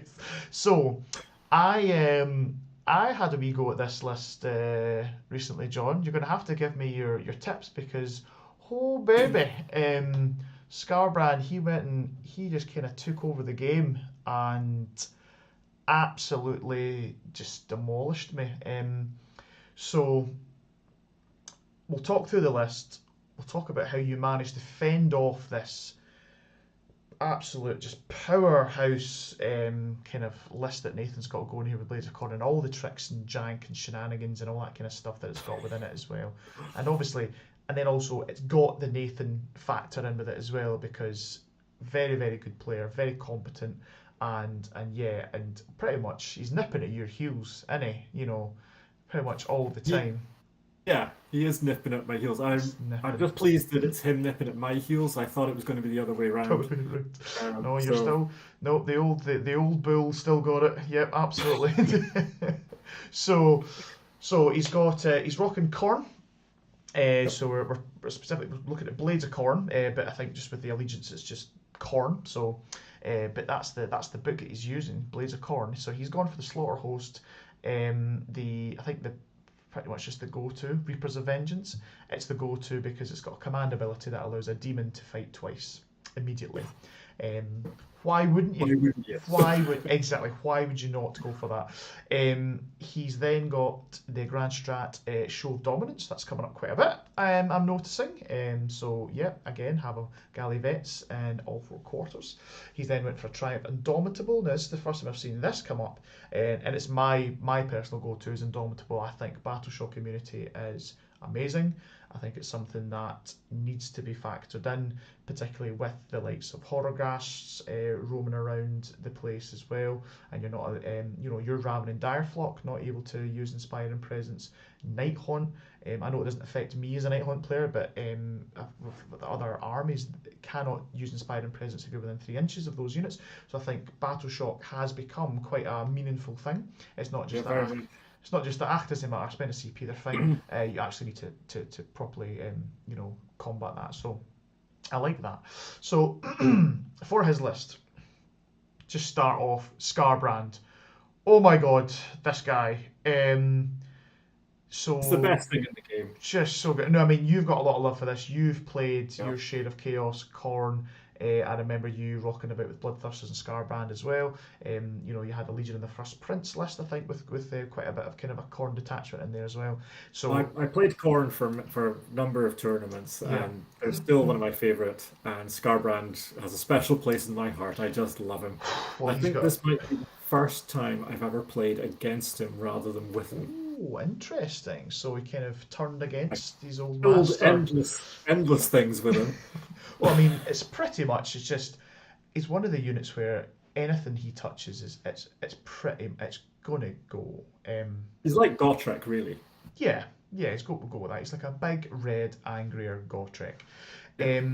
And yeah, so he's got this lovely ability where, depending on he's got the 2 weapon choices. Yeah, he's got what is it? Not God, I'm going to say Rampage. Carnage It's is not one of that. them. Carnage, that's right.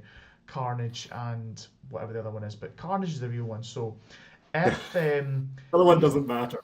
God, so he's got this lovely ability. Whereas if he hasn't fought in the previous turn, is that right?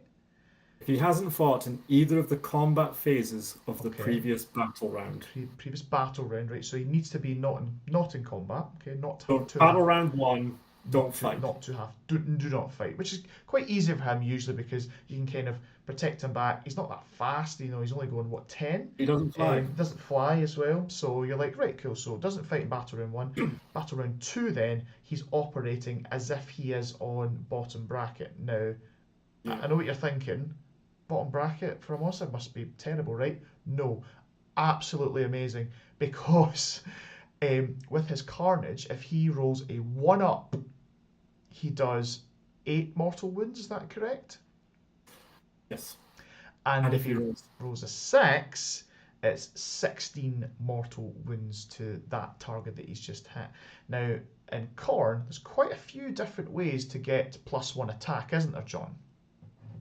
There is. I Yes. used to try and aim for +2 attacks. Okay, so let's just say you did that. Let's say you got the +2 attacks. Then he's rolling 3 dice, and then it's 3 1-ups. That's 8, 8, 8 mortal wounds. Okay, so we're at 24 mortals against that one squad he's swinging into. And let's just say you've kind of went above the odds. You've managed to get 1 6 out of those 3 dice. That'll be 8, 8, and 16. So he's 32 mortal wounds to a unit, which I don't think there's any real unit that can survive that. Maybe other than like a Marathi.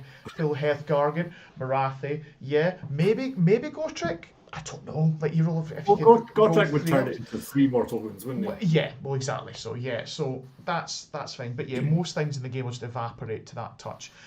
So huge. So that's just Scarbrand on his own. We're going to talk about all the synergies that this list has with regards to Blood Tithe and stuff like that at the end, but that's just Scarbrand. Okay, so that's him. Anything else on Scarbrand? Did I kind of touch on most of the Fighting things there? twice.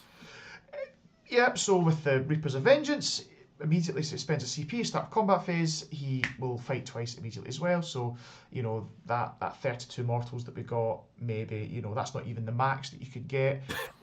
He could get that twice. Okay, so perfect, amazing, awesome.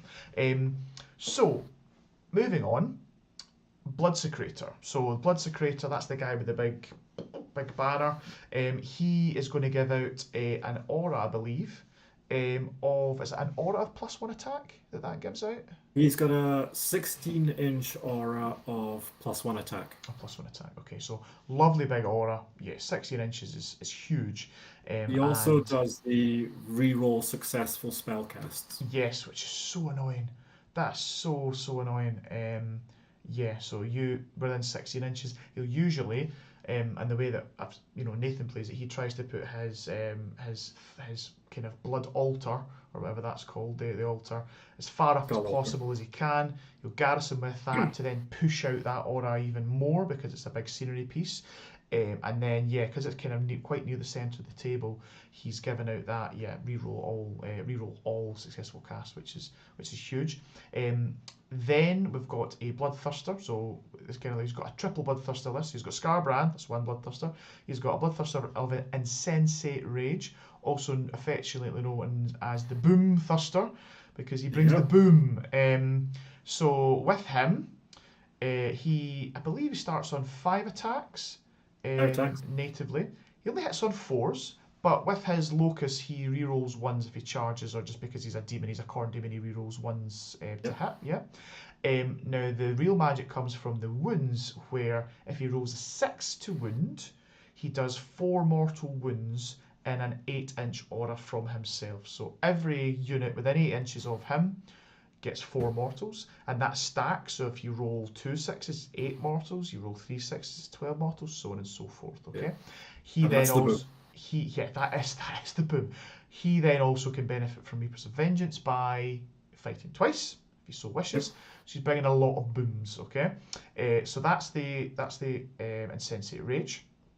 On that, he's got the Skull Shard Mantle, which is the 2-up spell ignore, I believe. Which coincidentally was quite interesting. It means it's for friendly spells as well, so it's not just like, so for example, if you want to cast say Mystic Shield onto him on a 2-up, you wouldn't actually benefit from Mystic Shield. It's Khorne. Yeah, well that's the thing. We looked it up and we're like, is it has to? Is it not maybe? Is it not he can? Is it no? Has to roll a 2-up. He has to roll a dice, and on a 2-up he just ignores the spell effect, which we thought was hilarious. We're just like, yes, there should be no casting in Khorne. He hates magic. He shouldn't have it. So that's fine. We've then got a Slaughter Priest, just a really nice priest. He's got Blood Sacrifice, which is getting you Blood Tithe. So it's on a 4-up, but if you're next to some Mystical, obviously that's good. That means you can get that on a 3-up. That will help boost If you're the near prayer. the skull altar, you can reroll your prayers. Oh, nice. I like that as well. Okay, perfect. And so basically he'll cut himself, he'll do D3 mortal wounds to himself, and he'll then get a Blood Tithe point as well for doing so. And then to round out the leaders, we've got Bloodthirster of Unfettered Fury. This is the guy with the whip and the axe, so there's some ranged output here. Sorry, Scarbrand also has ranged output. Didn't realise he just shouts at you And he does mortal Yes. wounds to when he just screams at you as well, which is great. But yes, the Unfettered Fury. He's the general. He's got the Mage Eater as the command trait, which I might be getting confused here. Then is he the 2-up spell No, ignore? No. the mantle is the 2-up ignore. The Okay. mage eater is the unbind, where if you roll an 8, it unbinds anything, Uh huh. and the caster takes D6 mortal D6 wounds. mortal wounds. So luckily that never came up in my game against him on the channel. But yeah, it was quite close sometimes that he rolls a 7 or whatever, and you're like, oh, thank God. But yeah, so quite nasty. He has got an arcane tome, a poo. Like, what the heck is going on here? Oh, he Bloody took some abuse for torn. this. Oh, I can imagine. So arcane tome in him, and he's got the flaming weapon as the spell. So again, very low cast on a 4, and he can get that thing up to. So its damage on its attacks is usually D3, so D3 plus 1. Very nice, as it turns out. So yeah, so that's all the Bloodthirsters. Now that last one, the Unfettered Fury, that's a real tricksy one because he has got a War Scroll command ability, I believe, Yep. which allows you to pick a unit, and it's within an aura range, and they get to pile in 6 inches instead of 3 inches. Is that correct? Not quite. No, Oh, he's got an okay. aura ability that he uses on himself On and himself. all demons within 16 inches, Oh, okay. Oh wholly wow. within, Wholly within get to 6, but pile in 6 again, inches. a big aura. So yeah, so in terms of That's all of yeah, in terms of that, that means that you can it just opens up a lot of movement shenanigans for your opponent and a lot of kind of issues for your opponent as well. So it means that you don't have to charge some of these guys because they can just auto run up, and then as long as they're within 6 inches of you, they could then just pile in the combat phase. Yeah. So it's a way of getting through unleash hells because you've not made it. a charge, so they can't unleash hell you. Okay. So yeah, it's a really very interesting mechanic, I would say, and it It does allows you does. to retreat and pile in. Yes, absolutely, yeah, and I think that yeah, I think that definitely came up where yep, you can retreat out and then you just pile straight back in again, so your opponent is never safe. So yeah, very interesting. We'll talk a wee bit about the blood tithe and how that works as well kind of at the end. So yeah, just on to the rest of the list. So we've got 10 blood reavers. 10 blood reavers, all with meat ripper axes, so that gives them some rend. I was told. And yeah, just some kind of nice cheap battle line units that you need to kind of fill out, and the same thing for the flesh hounds. Flesh hounds have a deny as well, just like a wizard, Yep. which is kind of nice. I like that. And again, just nice kind of carve bases to help use the screens and stuff like that, nice and cheap. We've then got 2 spawn, which I was reliably told it's for blood tithe. They're 2 very cheap. They have got 5 wounds, paper thin save. They will die, and that's exactly what Nathan wants because he wants the blood tithe points. And he wants to charge these into things to get those points. They can also stand beside the slaughter priest and be sacrificed. Yeah, no, that's a good shout as well. Yes, so rather than either cutting himself, he can cut another unit, and those are prime candidates for that. And then to round things off, we've got a Cron Spine, ugh, and we have a Horror Gas, which I've not really seen that run that much. Nathan is a very big proponent of that, and he does use it to great effect. The not being able to use Inspiring Presence is big, very big, but let's not kid ourselves. That's not the reason why Nathan is taking this. Nathan is taking this because it has some very unique interactions with Khorne, doesn't it, John? Yes. Yes. So Khorne has got this innate ability where if it's ever affected by a spell or an endless spell, you roll a dice, and on a 6, it's not affected by that. Is that correct? This is the White Dwarf update that came out earlier this year. So Yep. it's something called Loathe Sorcery or something like that. Yeah. So, as you say, anytime they are affected by a spell, they get to roll a dice, and on a 6 up, they ignore the effects of the spell and earn a blood tithe point. And get a blood tithe. Okay. Now, this then opens the door for some very interesting rules with just from the kind of the core rules as well, because when you have a unit that has an aura, a kind of a measurable aura, so a 12-inch aura, what have you, technically speaking, units, as soon as a unit comes into range of that aura, it counts as being affected by it. So even though the Horrorghast only actually has its effect on a unit in the Battle Shock phase, so you can't use Inspiring Presence on it, it still counts as affecting units when it moves and that aura then touches units, and also when it's brought out as well, when it's cast.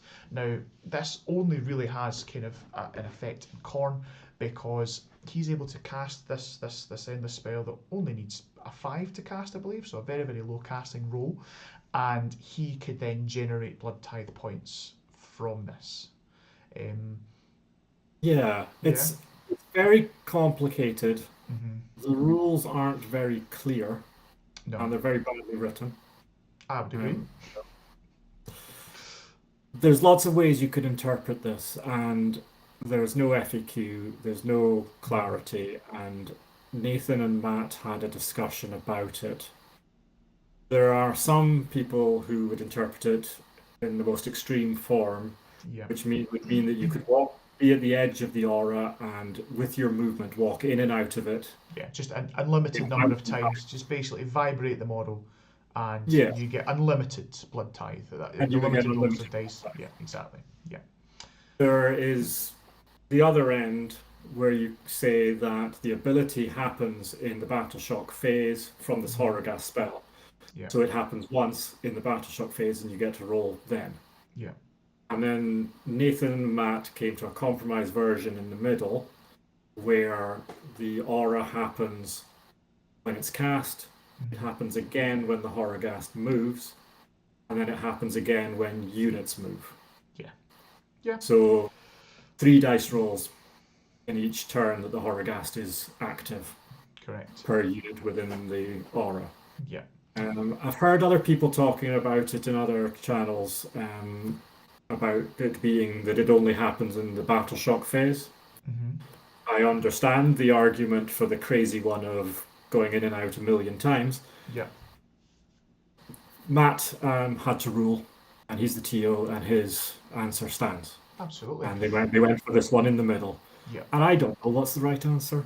Yeah, I think when you've got something that could be as, I don't want to say game breaking because I don't want to be a big That version would be kind of game breaking. fearmonger. But yeah, so if you're basically just saying, yeah, I have a million blood tithe and that's Yeah. that, then that to me sounds like insanity, okay? And I think Matt and Nathan, and because Nathan will say himself as well, he doesn't want to play it that way. Because yeah, it's just it's not good for the game. It's just not. I don't think it's that's just not cricket. So him and Matt had to come up with a workaround kind of thing. I think that's a pretty good kind of decision. I think that they arrived on, and yeah, but yeah, some very complex, complicated interactions with a lot of rules that, as you say, can be interpreted one way or the other way or any which way, and yeah, so it's something that I think we need to get some more clarity on in the future from Games Workshop, because it kind of almost feels like they kind of wrote these rules, these White Dwarf updates very quickly for Khorne to just go yeah, okay, right, like 6-up Spellgnor, cool, no worries, and then Yeah. didn't actually take into account that, oh my, okay, so that this other little tiny paragraph we've written in, which is actually describing how Andrasta's aura works, can then be applied to how an endless spells aura works, can then be applied to this scenario here, and it's just like, yeah, so somebody's found that rule set. It's like they found the holy grail of, oh, look at this thing that we can use for that and use for that, Yeah. and then it's pretty. It's a bit of a pretty mess. Nuts. It's pretty nuts. But yeah, I think Khorne got some nice update with the blood tithe. So things such as there's no cap on the blood tithe, no cap. Looks as if, and again, this is one of these things where I suppose it depends who's actually interpreting it. You can use blood tithe multiple times. You can use multiple different blood tithes in a turn, because you do not automatically lose it all. But again, yeah, it's because it uses the word ah. The word ah is quite, because it says you can use blood tithe ability from It the says list. you can use blood tithe points. You can spend blood tithe points to Yeah. perform one Perform one, action. sorry. Yeah. So the interpretation is open, or does that mean you can do it once Hmm. in the hero phase, or You do it once, when you once, spend once, these once, blood once. tithe Yeah. points, you get one, Yeah. Yeah. but then you can repeat? Exactly. Yeah. And I we don't know know, again. but we know that the GW's intention was definitely that you do not, when you spend blood tithe, not like it used to be where you would spend it on one blood tithe thing, you lose all the points. They want you to regain those points. I think that is definitely their That bit's intention. crystal clear. Yeah, 100%.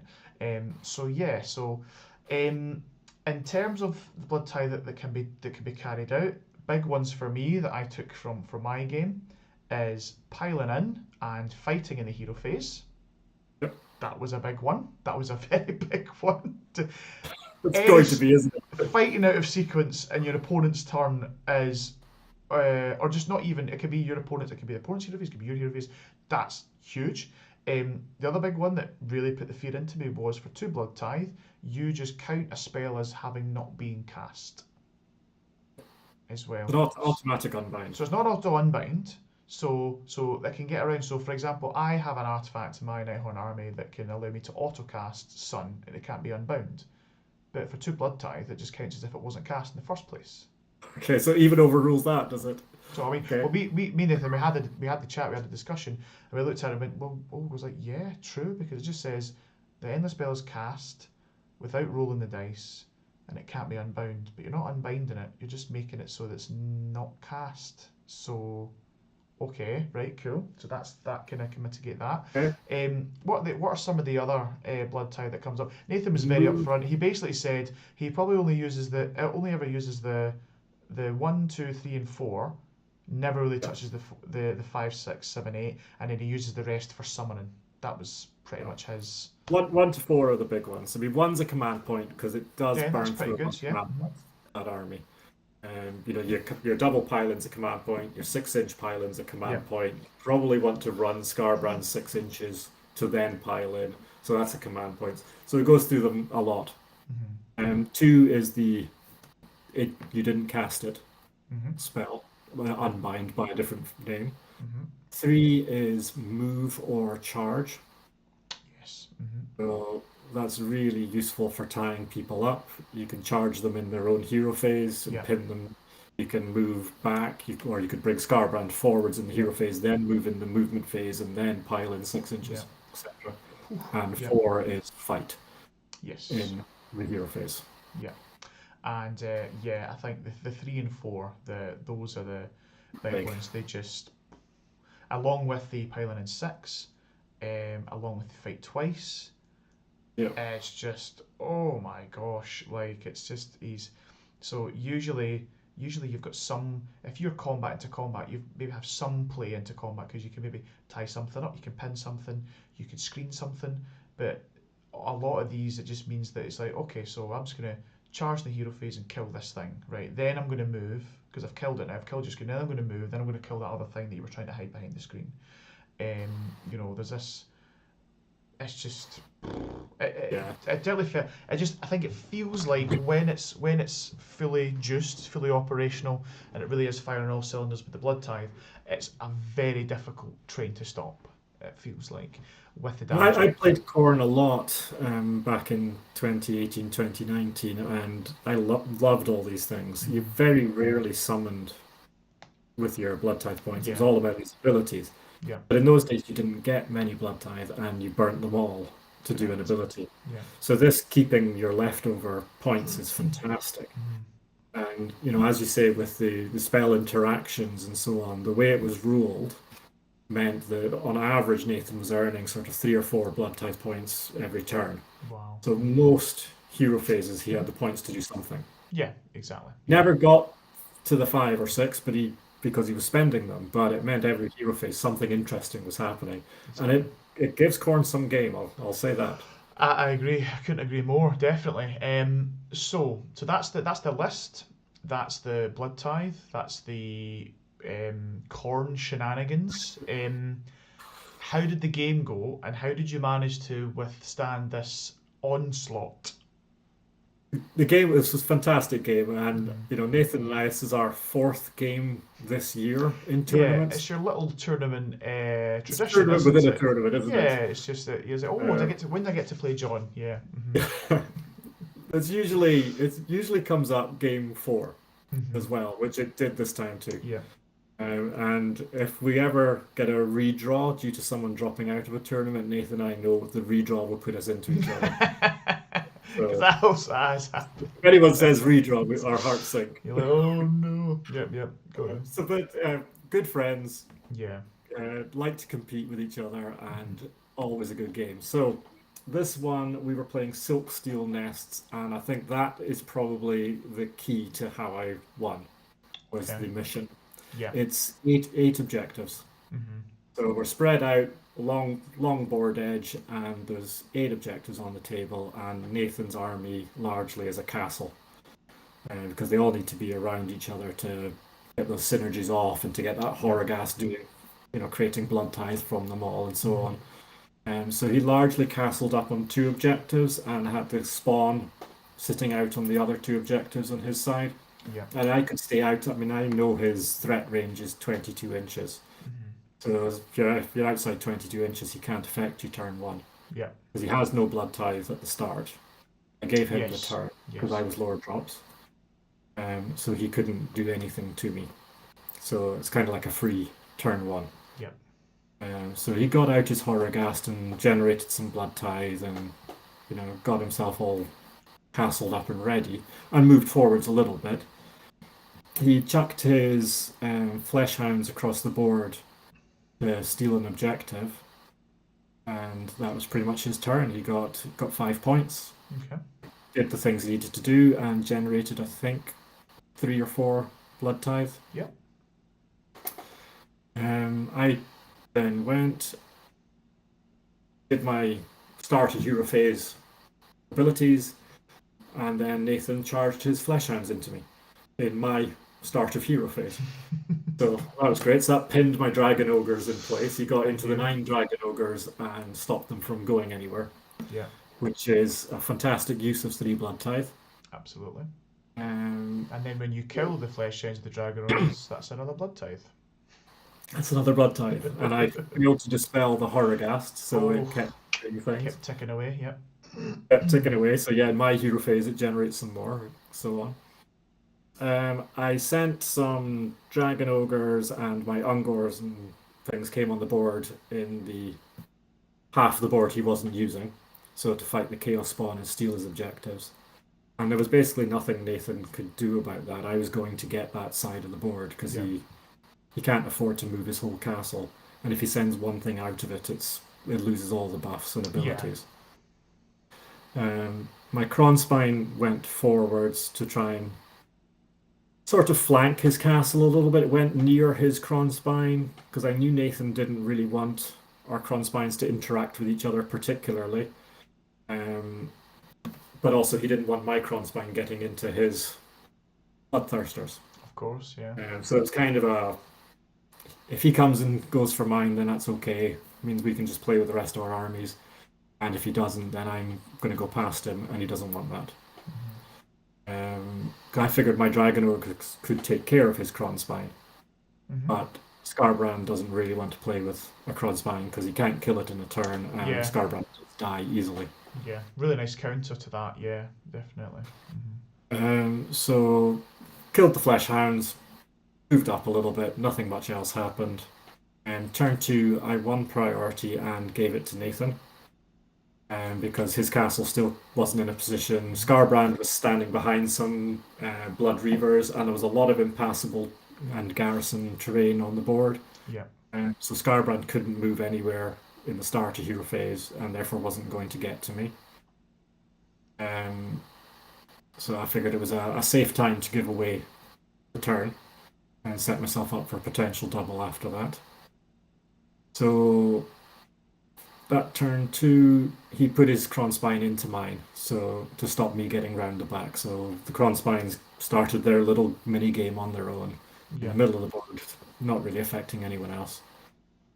He chucked his Boom Thirster across the board. He went for it to see what would happen, and he got into my dragon ogres. Everybody else moved up a bit, and then the boom thirster pretty much whiffed. He did not boom. Mm-hmm. I don't think double piling. I don't think he got a single explosion. Oofed. So he killed a few dragon ogres. I think he killed 4 Okay. dragon ogres, which is, it's not bad, but it's certainly not what you're hoping for. You're hoping to No. do those sort of 4 to 8 mortal wounds to everybody around, Yeah, yeah. which would be a large portion of my army. So he killed some dragon ogres, and then he promptly took 12 damage back. So Bloodthirster was down to 2, Mm-hmm. standing there in his turn, and so my turn, the Kronspines kept fighting. I put out my Enlightened. I moved my 9 dragon ogres forwards a bit. Then the Enlightened charged into his Unfettered Fury and into his Boomthirster.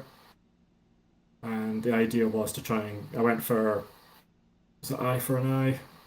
Well, there's one where you pick a unit to kill it and score more Yeah. objectives. So Whatever that one's called. gaining momentum. Yeah, that's a That's nice one. Yeah. So I picked the Bloodthirster on 2 wounds to kill, so I knew I had to kill him. So I fought with my Enlightened, killed that Bloodthirster, and took the other one down to 5 wounds or something like that. Decent. I was hoping to kill the 2 of them, but it just didn't happen. Yeah. So then he fought back, killed a couple. The Incarnates, I think that was when they disappeared. They both went in the same turn. Yeah. So I think it might have been that turn. I started to burn his objectives. Yeah, You especially can when only do one it's per turn from turn yeah, 2. burning for your battle opponent's rep. objectives and take D3 mortals as well. Yeah, Yeah. that's it. Yeah. So I burnt the one at the far end, and I was capturing the next one. So I was going to work my way up there. Then battle round 3, he won priority. I think it was. He fought with the Unfettered Fury in the hero phase and killed another bunch of Enlightened there. Mm-hmm. Scarbrand escaped from his little trap and ran across the board at me. So he went in. I made a silly mistake at this point that I rallied my dragon ogres that were down to 2, Okay. and I put them on the front of the unit to try and sort of steal a couple of inches. But that meant that my 2 dragon ogre units were sort of fairly close to each other, and Scarbrand could come in the Uh-oh. middle. Oh. Yeah. So you've got to try and keep them far enough apart that you can't be within 3 inches of 2 units. Yeah. But by adding my rally on in the wrong place, I closed that gap. So that was my mistake, and Nathan saw it and went for it. Yeah. He tends to see your little mistakes that you Oh make. yeah. Oh yeah. So Scarbrand went nicely into the middle there and activated his double pile in. The other Bloodthirster activated his 6-inch pile in, which meant he, having retreated from my Enlightened, would be able to just walk back in later. Okay. Yeah. So Scarbrand went off, and he got 1 unit of Dragon Ogres down to 1, Okay. and he got the 9 down to 4. So he did quite a lot of damage. Yeah. So he'd killed probably 8 Dragon Ogres there. The other Bloodthirster wiped out the last of the Enlightened, so they were all gone. And he had his Horrorghast going again. And when I piled in, my single Dragon Ogre managed to get out of range of the Horrorghast. Yeah. Good. But the casualties on my big unit of Dragon Ogres had taken them out of combat so that I could rally in the next hero phase. Yeah. But I couldn't get them out of 12 inches of the Horrorghast. So they were going to lose extra models. So in the Battleshock phase, I lost 2 more Dragon Ogres. So I was getting the half reduction from the Herdstone, but I was losing an extra D3 from the Horrorghast. Yeah. So thankfully the total was 4 that I was going to lose, which is half down to 2. So I lost 2 and I had 2 Dragon Ogres left. Yeah. If I'd rolled a 6 on the Battleshock dice or whatever, I think I'd have lost the whole unit, and that would have been the game. Wow. At that point. But because I still had 2 left, I could roll a rally, and I think I got 3 or 4 Dragon Ogres back, and all of a sudden you got a big unit. Ideal. And at that point, I think the game was mine. Yeah. So I was ready to mop up at that point. Scarbrand was going to die. The Unfettered Fury was going to die. The Boomthirster was already dead, Yeah, and I was scoring extra objectives. yeah. So it was really down to that one rally roll, I think. Wow. Battle shot roll, sorry, Yeah, yeah. on the big dragon ogres. I think if they'd run away, I think we'd have probably been shaking hands the other way at that Yeah, point. because it's what have you got to deal with the Unfettered Fury and Scarbrands? Yeah. Mhm. Yeah, I wouldn't have been able to kill Scarbrand. My single dragon ogre could retreat Mhm. and rally the following turn and get a Yeah. couple back, but that would be all I had, really. Yeah, yeah. My Shackles is he's never going to hurt anything, really. Yeah, yeah. And my Enlightened were dead. Yeah. So it was getting those dragon ogres back made all the That was difference. So huge. Wow. Wow, sounds like a close game. it was Well, a very close game. yeah, and well done because I know I've been on the receiving end of that combo, and yeah, it's a lot of damage and it's a lot of The just scenery was awkward for Scarbrand because he can't fly. You've got to mhm, protect him yeah, because if anybody gets into him and does significant damage, then they'll take him off. He screened him off because I was going to try and deploy some Ungors to charge into him and turn in battle round one, so try and make him fight.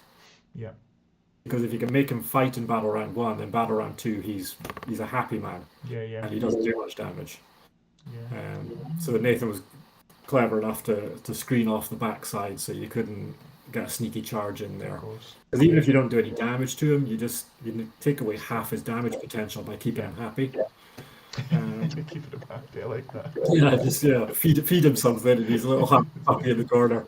Uh, Yeah, so Nathan was wise to that trick. I very didn't good. possible. Good. Um, Well, but yeah, as I say, I think the mission was the key. There's yes, I so think many objectives. He couldn't get to most of mine, and he mhm, couldn't protect two of his. correct. Yeah, So and you've got a lot of ability to just yeah, cover the board as well. You've got your wee goats, running about. yeah. Yeah, yeah. No, that's He good. scored so many points. Those cheap little goats. They were the goats. Yeah, cool. So sounded like a great game. Obviously, Nathan, very good It was. opponent, very good game, and yeah, two of the giants going at it. It came Yeah, out as 20-0, but it was so close. that was a lot closer than yeah. Yeah. No, definitely. Perfect, right? And then that then set you up for so you're 4-0. You're going to be at table one, and Yep. that then set you up for a big showdown with Gargants. Um, Dark. Gargants, I yes. hate cards. So, so we're going to take us on to our last list for this evening, and it was against Adam Turner. I'd say he's one of the regulars up here in the scene, also of Wargore TV Yep. channel fame as well, and he's been chucking around his Gargants for a wee while now. If I'm correct, I've definitely seen him on a few occasions now up here with these big megas, He took them up and to the Brewhammer tournament. yeah, yeah, and he does well with them. He does well, and Mega Gargants they do well if you watch the State of AOS um, kind of chat that I had with Nathan on, and we were talking about just how we're maybe seeing a resurgence for a lot of these big monster builds that took a bit of a hammering with the hunt battle scroll and with the bonuses of killing the points, bonus points for killing them, stuff like that. None of that anymore, and they're monstrous rampaging all over the shop, and they can get battle tactics, and they can kill stuff, and they can hold better, and it looks as if they're in quite a good place. And yeah, we definitely saw dividends with that. So both 4-0, both the top one and two of the ladder of the tournament going into game five. So let's take a wee look at his list then. So Adam's rocking Taker Tribe. So not only so not only are his Mega Gargants really good at holding stuff, they're now even better because they count each big boy counts as 30, and each little boy counts as 15, I believe, which doesn't come into play here because he's not got any babies. It's all megas. So yeah, so Taker Tribe, very good. We've then got Grand Strategy, no place for the weak, so has to kill all battle line. Now, I'm guessing that maybe came into play here. That did come into play. Because this looked like an absolute stonker of a game, as tight as you could get, and with all that battle line you've got rocking there, that would be quite a difficult grand strat to get, I feel, for Adam. So that might come up maybe in your recap. Triumphs, again, there's no point even going on about because he's 2,000 points, so you can never get a triumph. Anyway, so in terms of the megas, we are going for a Kraken Eater. So we know what they do. They are kicking objectives, potentially. You have to make a Kraken Eater general, I believe, in a Taker tribe because it's all about them. The crack. So you've got the Taker tribe, all about the Kraken Eaters. Breaker tribe, all about the Gate Breakers. Stomper tribe, all about the War Stompers. So you have to have him as your general, and he's got the command trait extremely intimidating. So I've only ever played up against Breaker tribe lists. I'm not 100% sure what this does, John. Do we know what this does? -1 to hit him. Oh, that's He's nice. scary. That's not bad. I'd Yeah. take that. So -1 to hit Kraken Eater. Cool. We've then got, and here's a nickname Fury. Lovely. We've then got the Dark Destroyer. That's a Gatebreaker Mega Gargant. He's got the Vial of Manticore Venom, which I believe is that a once per game pop? Nope, No. Oh, is it not once per game? Oh. It's +1 to wound +1 to it. So on just one weapon.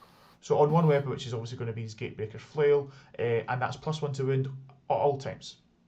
It's the universal artifact from the core rules, +1 Lovely. to wound on one weapon, Very and nice. phenomenal on a Gatebreaker. Yeah, so be wounding on 2s with that bad boy. 2s, 3 rend, 3 damage. Okay, lovely. And then we've got another Mega Gargant. We've got Yotek, or Jotek, however you want to pronounce it. And he is rocking the Arcane Tome, and he has Flaming Weapon. So potentially, he could be casting a wee cheeky Mystic Shield or a wee cheeky Arcane Bolt.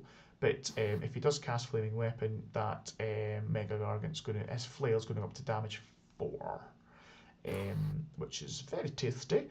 And then to round it all off, we're kind of seeing this more and more now with the megas. You see, it used to be the kind of I think the most common build that I saw was 2 breakers, 2 stompers, because that's all you could really fit into a list. Because you take the 2 breakers, they're 525. You can only squeeze in 2 of the. I think what we're seeing is probably the worst, or maybe not. I don't know if worst is just, but not as strong certainly as the Gatebreakers. But you had to fit them in. There was only what you could get. But now we live in a world where we have a Kronspine. You can get 3 megas, and the Kronspine fits in there, no bother at all. So we've got, and he was affectionately known as the Bastard. He was called The Bastard. And he's using a Gargant model. a giant Gargant model. Love it. Different one. He's a bit smaller. Yeah. Painted Oh yeah, I differently. remember seeing that guy. Yeah, he's like a very old school kind of like Gargant. Yeah, awesome. So yep, Kronspine in as an ally. Yes, he just called him the Bastard all Just the time. called it the Bastard. Perfect. He's went for an endless spell. He's went for Ravanax Gnashing Jaws. So correct me if I'm wrong, but Ravanax Gnashing Jaws, you cast it and it will do mortal wounds to a unit based on the difference to the movement and what you roll on some dice. Is that correct? Yeah, so you cast it, appears within a certain range, and then when it goes to move, you roll 3d6, and that's how far it moves. Yeah. After it's moved, you pick a unit that it has moved across or that it's within an inch of, so just one unit. And on a 2+, it takes mortal wounds equal to the difference between its move characteristic and its move and the movement characteristic of the unit. Okay. And on the turn that you've cast it, you get to re-roll the 3d6 if you want to. Ooh, not bad. So the average is 10.5. So if you're hitting something that moves 4, it's 6 mortal wounds. Yeah. If you're up against Gargants, it's not particularly good. No. But it's the Gargants using it, so. Yeah, and it's got some lists that's maybe not going to be great into, but some lists that it could be. It's great against amazing into. Sylvaneth because it's good against Kernoth Hunters. It's good against Stormcast Eternals, against things like the Paladin models. Yeah, because they only move 5, right? Is that 4, I think, even for some of them. Oh my gosh! Right, okay. Very slow. Yeah, so it's got stuff it's good against. Yeah. It's not so good against me because I'm movement 8, so I'll do a couple of mortal wounds. Yeah. But yeah, it's a good spell. I like it as a spell. Yeah. No, ideal. You don't see it so much because of Purple Sun currently. Yeah, but that may When change. you- That may yeah, change. Yeah, yeah, absolutely. And then, so for forgot the battalions. He's got bosses of the stomp, which allows him to be magnificent. So he's got an additional artifact. So that's how he can get the Vial of Manticore Venom, and that's how he can get the Arcane Tome as well. So 2,000 points on the nose. So you got your triumph again here, John. 1995. And yeah, so how did the game go? Because it so looked like it was a very close game. it was one of the closest final game fives I've ever had. I think really really good, and again played in great spirits. Adam Yeah. and I think this is like our 5th game or something in Oh, tournaments brilliant. over the years. So we keep coming up against each other. He's a great guy. He's great fun. It's always a lot of banter going on. Yeah. You know it. Yeah, He's yeah. full of it. He's So we were both 4 drops. We were playing close to the chest mission, which is the L-shaped deployment where you're supposed yes. to pick an objective for your opponent to take Yeah, pick an each alpha. time. Yeah. Which we're top table players and we didn't remember it at all. So not once did we pick an objective, either of Good us. job. Well done. Looking back on it, I don't think in any of the turns either of us would have managed to take the objective the other one would have picked. There Yeah, was always a clear objective yeah. to pick it, and looking back on it. So I don't think it mattered, but it just shows that it doesn't matter what table you're on, people are making mistakes and forgetting yeah. to do. Absolutely. So he won the roll off for deployment and deployed first, which meant he could choose who started, and he gave me the turn. So I did the minimum I could do to score my points. I got the. What did I go for? I went for the deploy and barge through enemy lines, is it called? Yeah, Something yeah. like that. So there was a gap where I could get my Ungors on and take, into his deployment zone and get the points. Yeah. So I got the points that I could. Went for my 6 points. Yeah, it's quite a nice little one for that because you notice when you set up that table, there's quite a lot of space that that you could sneak in. I remember always thinking there's this little sliver. It's almost like a little 3-inch vertical kind of like a wee rectangle all going up one side, and he wouldn't really be able to block that off with a Mega Gargant base sitting in there. You could it's not 3 inches anymore. That's a different mission Right. from AOS2 you're thinking of. All right, okay. Similar idea, but it's bigger than 3 inches. I think it's now about 6 inches Oh wide. wow, right, okay. Because the objective's 15 inches in from the edge. Yes. It's You 9 have back to be from 9 that. away. Yeah, true. Yeah. So I think it's a 6 inch. So you can fit a Gargan in there because he did fit a Gargan All in right. there. But there was one back in AOS2 that was 3 inches Right. wide. That little. So he didn't leave many gaps, but there was a gap in a corner I could fit 2 units of Ungors on their 25 mil bases into. Ideal. So I went for that, took the points, did the minimum else that I could do, played conservatively, and then he went and got his Gargants onto objectives, he killed one of the units of Ungors. I don't think he killed them both because it would have taken 2 of his units to do it, and that ties up half his army. Yeah. So he got Gargants parked on all the objectives, which is just what you do when the count is 30 models each. Then I think, I'm trying to remember if he gave me priority or did I take it. I think I went next anyway. So I went for the frontmost Gargant to try and take him down a bit. I'm trying to remember. So he'd moved one of the Gargants over to take on my small unit of Dragon Ogres that was up in one of the corners in that sliver on my side. Yeah. So that might have been in turn 1 that he'd gone in there and killed them. So then I went for him to try and get that Gargant because you've got to start doing some damage. Yeah, it's a ticking clock in it. You need to start chipping away. Yeah. Yeah. So Kronspine went forwards and he redeployed. So he got a 6-inch redeploy away from the Kronspine. Nice. So I moved up my 9 Dragon Ogres as well. and then we went for the charges, and the Kronspine didn't make it, even with his reroll. The Dragon Ogres went in, but he was tucked behind a piece of scenery, so I could only get 3 Dragon Ogres in fighting. Yeah. So they did a little bit of damage, but nothing significant. But it meant that I managed to score my objectives again. Oh, good. Okay. And then he went and he just started doing quite a bit of damage to the Dragon Ogres, whittling them down. He moved forwards onto all the objectives. He was now threatening my lines with the next Gargant. And his Kronspine started moving up, the bastard. I eventually managed to kill this first Gargant when the Enlightened went across and piled in as well, and the Kronspine made it in. Okay. The Kronspine went up to level 3. So Yep. I managed Yeah, to get the sequence right. Good. Then the Dragon Ogres were having to retreat at this point to try and rally back up again.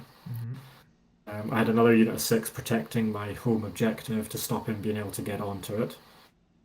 And then the next wave of Gargants and Kronspines and things arrived. I think his Kronspine had to keep running back and forth across the board to kill summoned units of mine, because I was trying to tag objectives, which meant if he left, I would score the objective. Yeah. So the Kronspine was basically doing the mop-up as it ran around and killed a unit of Ungors here and a unit of Ungors there. So I think that was a bit frustrating for him, but that's kind of what Beasts of Chaos have to do. Yeah, absolutely. Particularly in an army that's now down to 3 models. So make them move around. So my Kronspine then got into the next Gargant, and some Dragon Ogres were threatening it, but the Kronspine tied it up and just started fighting it for the rest of the game. Yeah. And eventually killed it, I think. And then the Dragon Ogres were sort of going through the middle of the board to get onto objectives and things like that. The Enlightened rallied up again, got some models back, and they went across to help finish off the first, or Gargant number 2. Sorry, probably not describing this very well, but No, it was a very tight game. Turn 4, I won priority, and I had to take it, knowing that I couldn't do a battle tactic, and I was going to get a total of 2 points in the turn. Wow. But I knew that if I gave the turn to him, he would do something with it, and I would be pinned in a corner, and I'd score nothing in turn 5 as well. Yep. So it was a tough decision, but I had to take the turn just to sort of break out of my corner a little bit and be in position to do something in turn 5. And then I was summoning units here, there, and everywhere, so I was going to get my grand strategy, and I knew he wasn't going to get his because my unit of Dragon 9 was back up to 7 or 8 Dragon Ogres by this point. Yeah. So we're got a 40 wound unit going around again. So they pinned the Kronspine in turn 5. So I think he was down to 1 Gargant left, and that was it. So it was really, really tight. He couldn't get a battle tactic in his last turn, and he couldn't get his grand strategy, and it was a 1-point game at the end. Oh, So it wow. was as close as it possibly could be. That is so tight. Oh my god. So we got to the bottom of 5, his turn, and we both stood and tried to work out, is there any way he could score another point? Yeah. He needed 2 points and he couldn't get it. Couldn't get it. Wow. And I said to him, look, take 5 minutes. I'm not shaking in your hand yet. Take 5 minutes and see if you can think of a way to do it. I can't see it, but take the time. There was no worries on the clock or anything, so he just couldn't find a way. Wow. That's amazing. That's a great game. That's a great game 5 top. It was really good for the tournament game. Definitely. Matt, the TO, had been sitting watching us for most of the game because we're up at the TO's end, and so he sat and watched it, and he really enjoyed seeing it being that close. And because we're friends, it was there was no hard feelings either way about anything going on. Yeah, no, ideal. Wow. Well, very well done for managing to sneak that win out that by a point. But yeah, great, and that's just kind of shows, just that's one point here or there can definitely swing the game for you. So that took you to 5-0. You weren't the only person that went 5-0. There was also JJ, is it JJ Cropley, who also went 5-0, but in terms of overall points, I believe you took it. So it wasn't. So it was tournament points. It wasn't strength of schedule that made you were top. It Yeah. was actual tournament points. Yeah, but again, it Matt was closed the close. ladder the game before, so nobody knew. 'Cause No. unless you remembered what Yeah, everybody was on, that's right. nobody Yeah, knew yeah. who'd won it. So it created a bit of suspense, which It was really did. It good. was really good actually. It was good when he was reading off all the names from 20 up, or Yeah. 16 up. I can't remember how he did it. But we were just like, and we get to 2, and you're like, oh, who could it be? Could we Yeah. have a JJ and new I or didn't whatever? know who'd won, Yeah, yeah, so yeah. really good. But yeah, no, that was great, and he had a great list as well. I think he would maybe need to do a wee episode on that as well. It's very interesting I think that's what he his was running. first 5-0, so he was so chuffed. Wow. Oh, congratulations to him then. Yeah, that's brilliant. So yeah, so well done again. Sounded like 5 really good games. I know Very much. the 5 games that I had at the tournament as well were just great opponents. I had a great laugh. It was nice and chilled. There was no issues. It was just such a really nice tournament. Great atmosphere, great buzz. As I Yeah. say, great swag. Matt was going around every table making sure everyone was okay, was getting looked after. The hospitality at the hotel as well, I thought was really good. And the food and stuff, it was good as well. So I think if you're watching, Matt, well done. You've done it again, and I can't wait to see what you do for next year, as John was saying in April, for getting 72 person event. Oh my Yep. word! That's the Um, target. That's the target. I mean, I'll be there. I think in terms of if he can find a venue for 72, I think he'll get it.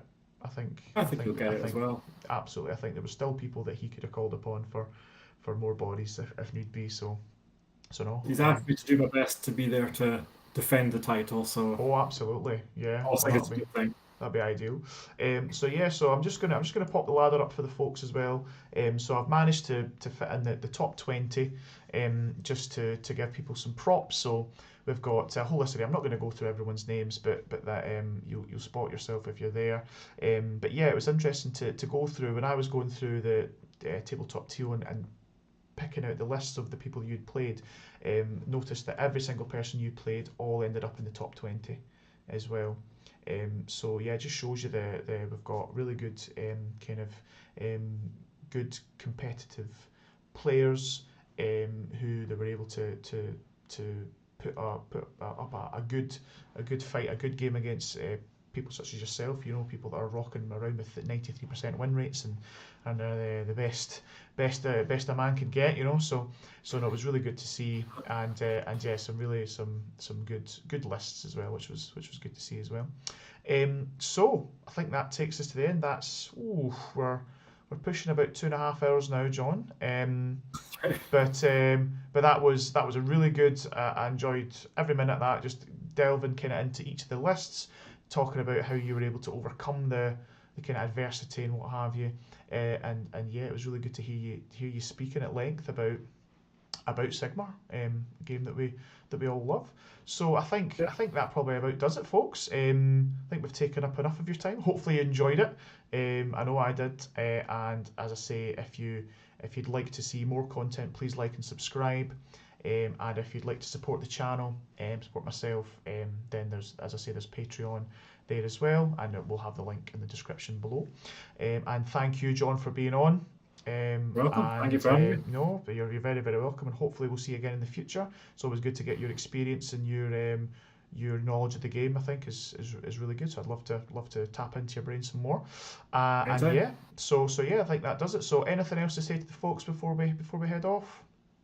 No, just that get to tournaments whenever you can because they're great fun. Don't be afraid of them. And we've got a young boy coming along who kicked ass. So Yeah, absolutely. The next generation of wargamers. Can't wait to see it. yeah, So yeah, fantastic. So thanks again, folks, and please make sure to tune in next time to call to arms and answer the call. Thanks, guys. See you later. Bye bye. you